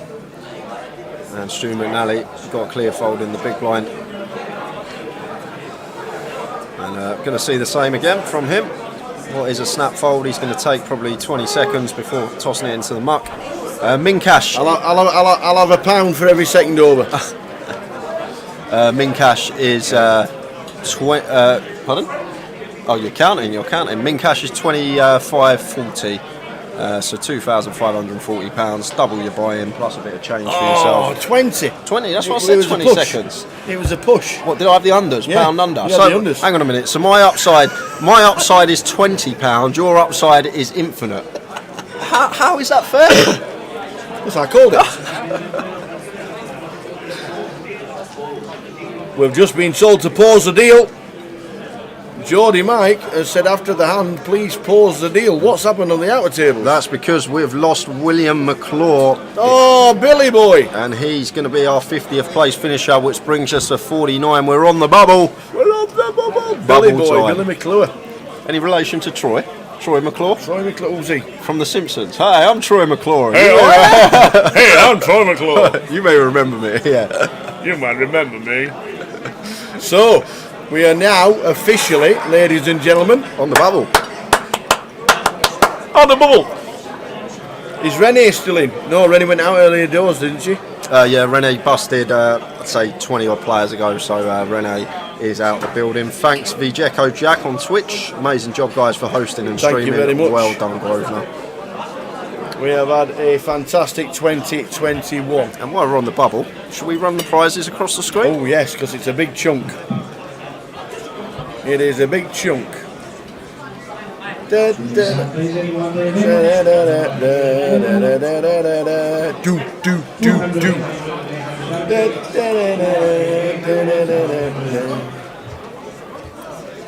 Yeah, we don't know what table's going to be on after the break. What is going to happen now is that we're on break in 2 minutes, but it's not going to happen. Yeah, because you can't break on the bubble. Here comes the announcement. There is no break until the bubble bursts. This is what Mike's just said. If we get an all in the call, please keep your cards face down. And all the players will go running about and trying to catch out who's the bubble. First hand on the bubble.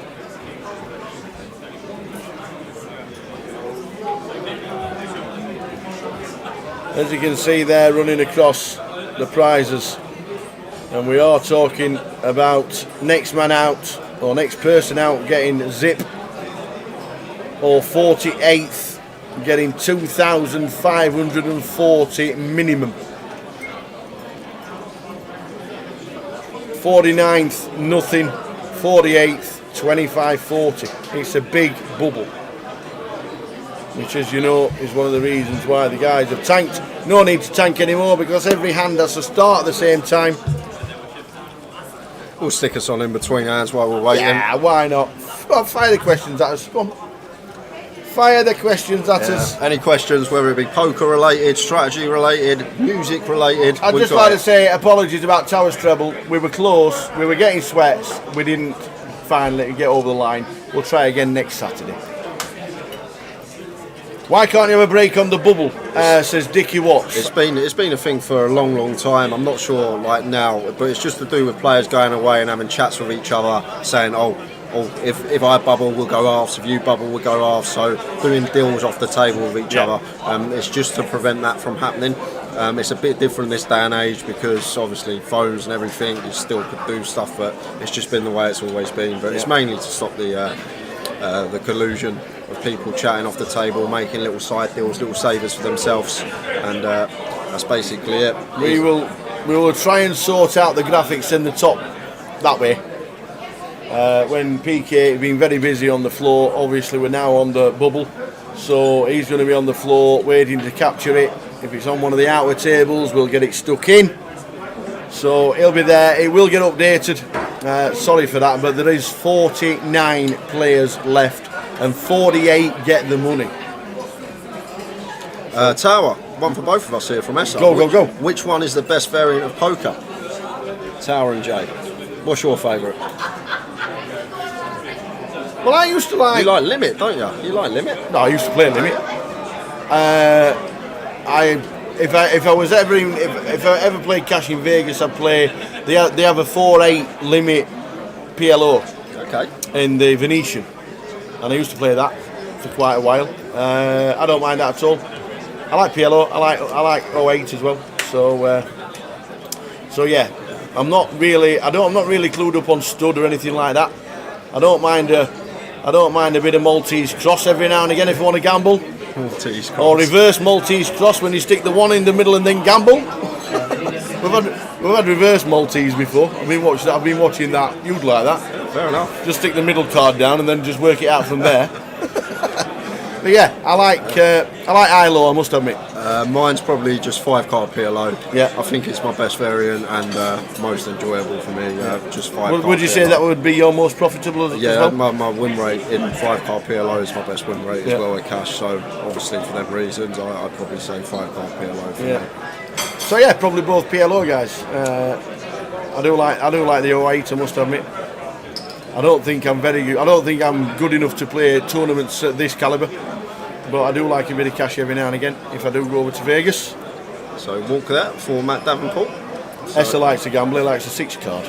Well, I enjoy 6-card as well, but like I just prefer 5-card. I don't know why, I just played so much 5-card during lockdown, like lots and lots of hands. I'm talking 200 or 1,000 hands of 5-card PLO online, and it was. What's the prizes tomorrow, Warren? Prizes? Evening Jane Tower, great stream as always. We'll miss a lot of tomorrow's playing in the Red Tooth Regional Finals. What's the prizes? They have trip to Vegas is for the private. I think if you win, you get you get like a Red Tooth trip to Vegas. I think that's what Red Tooth does. Very nice. Very nice. Cheers, Jerry Full on Twitch. Much appreciated. Glad you're enjoying the comms as well as the coverage. Yeah, the winner does go to Vegas. You are spot on. Very nice. Do what Jamie Nixon did, or even Jack Oliver. Oh yeah. or even Rob Cowan. We had to wait a while for a deep run, and then we ended up with 3. Yeah, that's all it is, Chelsea fan. The amount of cards you get, 4, 5, 6. Yeah. What's the difference between 4 and 6? Apart from 2 cards. What you like? If you're actually playing, like you can peel a lot more hands in 6 card pre-flop because you're gonna flop obviously a lot more with 6 cards in your hand. You're going to have more bluff catchers in 4 card than you are in 6 card as well. Yeah. And the thing is with 6 card as well, the turns are very important street because like on the flop you can have top set, be in the nuts but still be behind in situations. But on the turn, that's like the main street. That's when if you've got a strong hand, that's when the money's going to go in. But like you'll see when you're deep, you don't want to just be getting it in with top set on like Jack 8, 5, 2 spades. Like you don't want to just put all the money in with Jacks there. Really bad in 6 card. It's all about the turn. Okay. So why, if you're playing a private game or, Yep. or a local game, and say you're short-handed, 5 players, why do they go for 8 cards? Because usually, basically, you're only gambling with the nuts, surely. Well, yeah. I don't really. I've never played 7 or 8. So, and in the games I play, they're not an option. 7 or 8 card aren't an option. Yeah. But no, you'll probably play with a full ring, so you can't get the 8. But I've seen 5-handed tables play 8 card. I'm like 8 card. Surely you're just looking down, finding the nuts and playing with it. Nobody else is going to be betting. The thing is as well, the great thing that people who hear PLO and they know little bits about it, a lot of people think it's a gambling game, but when you get really deep in PLO, especially 5 card, like I really like 5 card, like when you're 1,000, 2,000 big blinds deeps, there's so many bluff spots, like so many that people don't realise. When you're playing against opponents, they're gonna, when the board texture changes, if they've got the nuts, they're gonna lead. They then cap themselves, and you've got certain opponents that always just lead the nuts when they make it on the turn. So when they check, they cap themselves, and even without the blockers, you can rep the nuts. And then when it's a clean river, pot it again. Not even pot it. You don't even have to use that size, and almost always they always fold. There's just so many really good bluff spots, especially against regulars as well. You can find free bet bluff spots on rivers, like repping quads, to getting them to fold nut boats, repping straight flushes, getting them to fold nut flushes. There's it can get really complex, but I just love it. I love the game of PLO. Have you ever played 3 board Omaha? Yep. Is that just like run it 3 triple times? flop? Yeah, it's one of the variants in a DC game I play. Only one guy plays it, but that can get pretty mental. Old triple flop Omaha. Can you play run it till you don't lose? What, Red River? Red River. Is that one of them? So we are down to 49 players, guys. We are on the bubble. One more hand, please. Just been announced by Mike, the supervisor, running the floor of the GUKPT.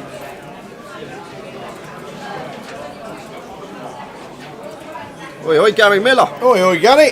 Was on the old highlight reel versus Ming earlier in the season. Like it. One of the hands of the year for me. I know you're on the wrong end of it, Gary, but still, it's some bluff to run in that spot. I know you know the hand I'm talking about. It says bust the main, cash for 3k in the 1 drop, and 3.6k in Venetian cop that you played out in Vegas. Well done on your cashes in Vegas. How busy was the Venetian and the win regarding poker while the World Series was on in November? Obviously, Planet Hollywood now has packed up with poker, so there's no poker. That used to be a massive festival in Planet Hollywood during the summer. They've packed up poker altogether, so there's no poker in the Planet Hollywood. That's taken away thousands of players in Planet Hollywood. So how busy was it, Gary, in the Venetian, the Win, and the other surrounding places regarding poker, apart from the World Series, which was obviously in the Rio? Venetian and Win were popping, says Hans Skunt. Yeah, I found that. Esther's saying about a lot of Finnish people love PLO, and you're right. Obviously, Patrick Antonius, Ilari Sahamis.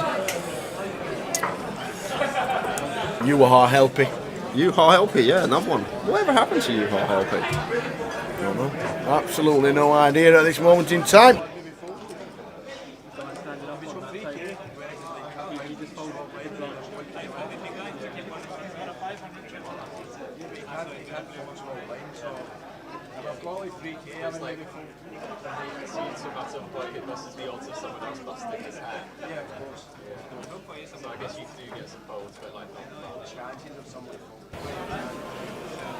So the win up in the game this year, I like that. It says Anfield 8. That was Stevie Gerrard, wasn't it? Played number 8 for Liverpool. Before that was what was number 8 back in the day? Jimmy Case. Oh, Jimmy Case. Remember him? The first and the only deaf player in football was Jimmy Case. Back in the 70s. Really? Yeah. Yeah. Yeah, so the win was up in the game. Lots of great events. I like that. With the mystery bounty going to the GUKPT tour next year, we heard about that and we saw the footage of Hendrik Getje with his mystery bounty. I don't know what the buy-in was though. We didn't find out what the bounty was, but his mystery bounty was 25,000. Just mad. You knock someone out, there you are, 25k back pocket. Absolutely. Sammy Lee played number 8. Yeah, you're right. Can't sing his song anymore, can he? It's not PC. Shame. Sammy Lee. Yeah. Is that the it one doesn't with really rhyme. red face? Yeah. Yeah, I know the one. Yeah. I know the one.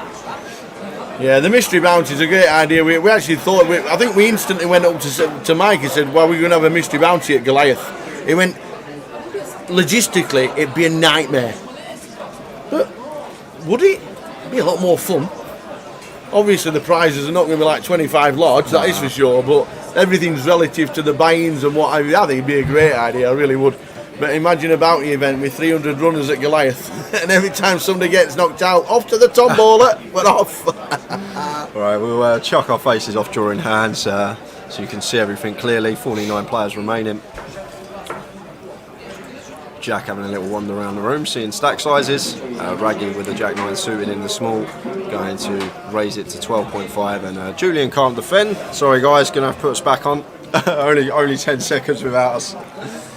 Yeah, so logistically, a bounty, a mystery bounty, you never know. Well, can it happen? Will it happen? Who knows? It's already out there, isn't it? Shall we do it? Shall we not do it? What's happening here? There's a lot of jumping about going on. Yeah, I'm guessing there's been an all-in and a call on the outer table. Something's happening. I don't know what is happening, but something is happening out there. They're all looking. They're all smiling away. What's going on? No, I don't mean Goliath itself. I'm on about a side event. A mystery bounty. Oh, do you mean a mystery bounty at the GUKPT? Maybe, you never know. We could do a mystery bounty at the GUKPT, so you just never know.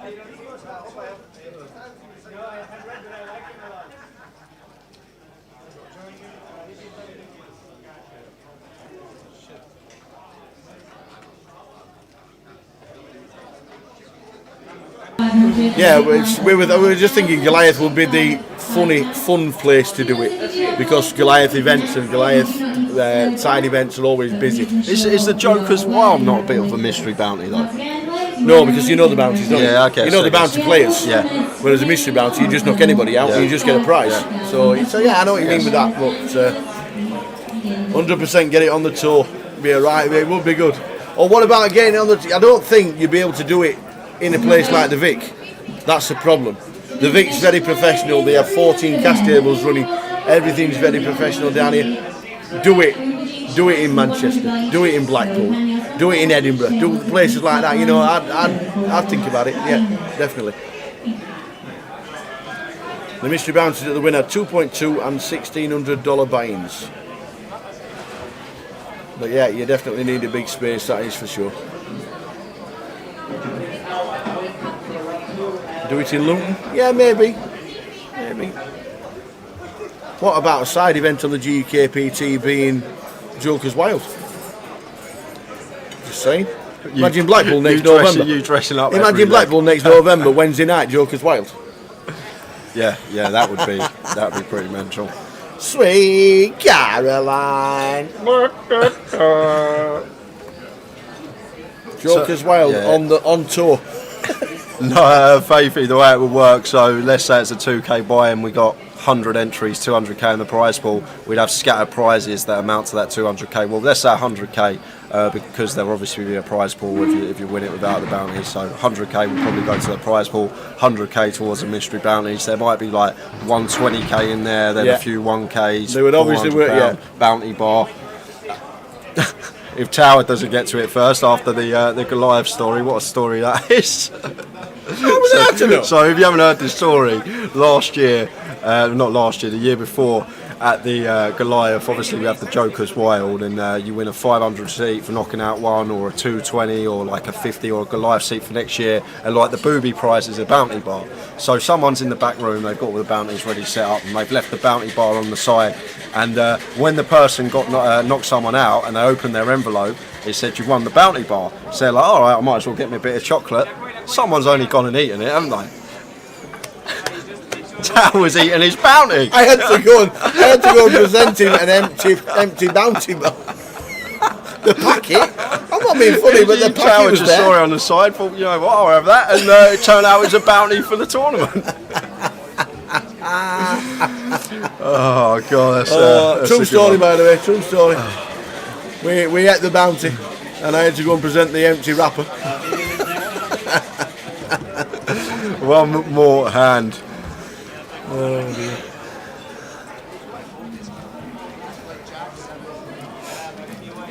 We are still on the bubble. As soon as the bubble bursts, whenever it is, there will be a 20-minute break.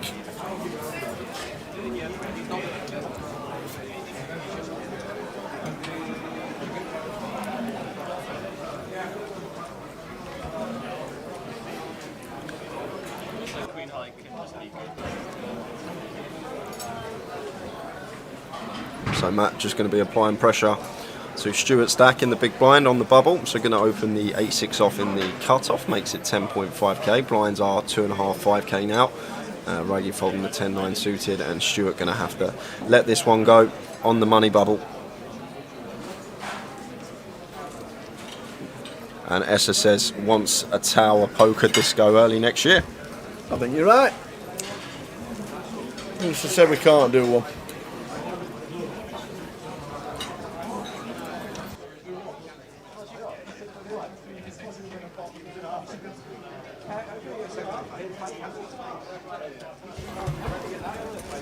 Big Tower poker disco early next year. Does the clock get paused during each hand? No. No, we don't do that on GUKPT. We just keep the clock running. There's not too much tanking and thinking too much. Some operators do a 2-minute per hand on the bubble. So if it lasts 5 hands, you take 10 minutes off the clock. The GUKPT just keep the clocks rolling. If there's any serious tanking, it'll be sorted out by the floor staff, but it's not usually the case during the GUKPT. They always monitor it on the floor. There's 2 or 3 staff monitoring all the tables while we're on the bubble. Yeah. The thing is, our table, it seems like we're waiting a while, but we haven't actually gone to a flop yet. So that's why we're getting the folds pre the outer table. Obviously, there's going to be some that are going to flop, turn, river, but at this table, it's just all happening pre-flop. I don't think I've experienced a Tower. The closest thing I've experienced to a Tower poker disco was the Joker's Wild. You were still working. Yeah. Well, I was working, but you were still working with your mate. Yeah, Patrick Antonius. What cool that was. Close power of mine, if you didn't know that. Yeah. But no, we're not. Story time again. While we're waiting, story time again. So we done the Goliath in August. Obviously, I've done an hour of comms with Patrick Antonius. Great guy, had a great chat. So then go to Malta a couple of months later, sitting in the high roller. Who's on my table? 2 to my right, Patrick Antonius. I was like, "How you doing, Patrick? You good?" He looked at me. He was like, "Who are you?" I was obviously hurt. It actually hurt me. Then when he went, "Who are you?" like that, I was like, "We've done comms at the Goliath," and he just didn't remember me. So to be fair, I did exactly the same on the break. I walked up to him and says, "How you doing, Patrick? Nice to meet you." And he went, "Who are you?" I went, "You don't recognise me the last time I spoke to you." Not being funny, I interviewed you on stage. Do you not recognise me? I was dressed up. Yeah, shot me down in front of the table, he did. he was fine after that. He obviously just didn't remember me. He must see so many people. Was it like he was running his Freelander poker as well? Obviously, so many faces he might see throughout the day. But deal the next hand, please. If people want to know what happens at the poker disco and what it's like, come to Teesside. John, you're absolutely spot on. We started it at Teesside in memorial of John Law, old CT himself. And that's where the concept came from, and we've raised quite a lot of money in years gone by.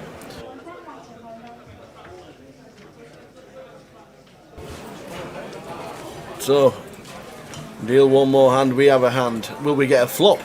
That's the question.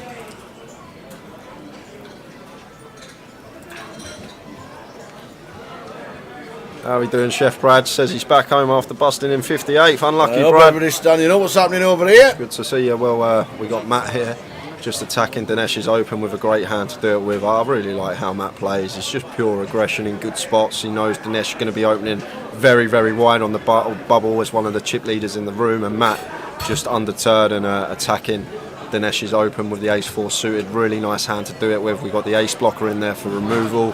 As I say, these suited wheel aces are really, really good free bet bluff hands. Is that Billy Chat's having a gas? And now Dinesh with the 8-7 off. He hasn't snap folded here, Tower, so he might be thinking about sticking it back in Matt's face with the 8-7 off here, but I'd be very surprised if he did.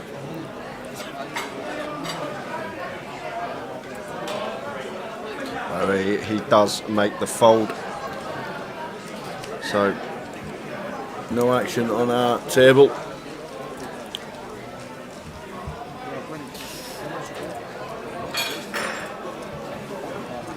Yeah, Teesside absolutely buzzing when we do a John Law CT poker night. Oh, a lot of standing up going, oh no, that's did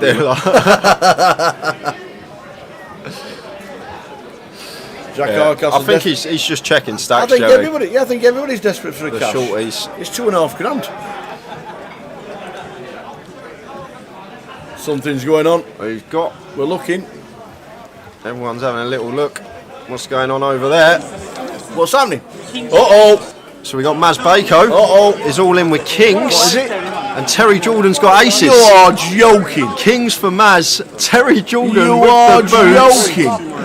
Oh my days. Needs an offsuit king, one out, four of clubs on the end, so we're going to lose Maz Bako on the bubble. He is our bubble boy, nothing for Maz.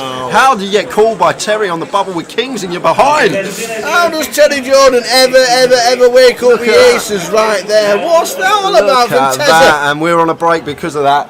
That is absolutely.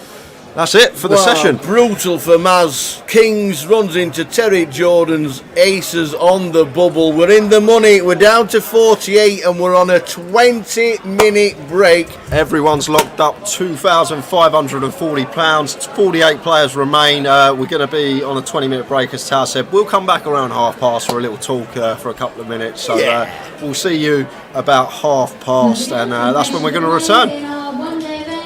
See you then. We're in the money. See you then. In the money. Games. And I was very hypocritical in terms of everyone I spoke to. I'd say, "Why are you playing tournaments? Stupid. You should play cash and all this stuff." And then in 2014, I think I played the main event, and that's when I kind of really got hooked as well. So yeah, I think that 2011 one was just a random rogue cash, which is probably why no cashes from that until 2014. No, we're not going to start with the rub downs at all in the slightest, but it is part of history. Your biggest ever shot at the time was a 5k buy in the EPT London. Oh, disaster! Unfortunately, disaster. Unfortunately, the crowd would have been cheering, roaring, and shouting and whooping because everybody's made the money. Because Steve Warburton became that unfortunate bubble boy. I've never ever been backed. I'm really proud that I've never kind of borrowed money. I've never been backed. But that was the first tournament that I sold action. I sold 50%, and it was I think it was my first 5k. And so, I mean, I'm really competitive anyway. But to let someone else down, that's just I hate that.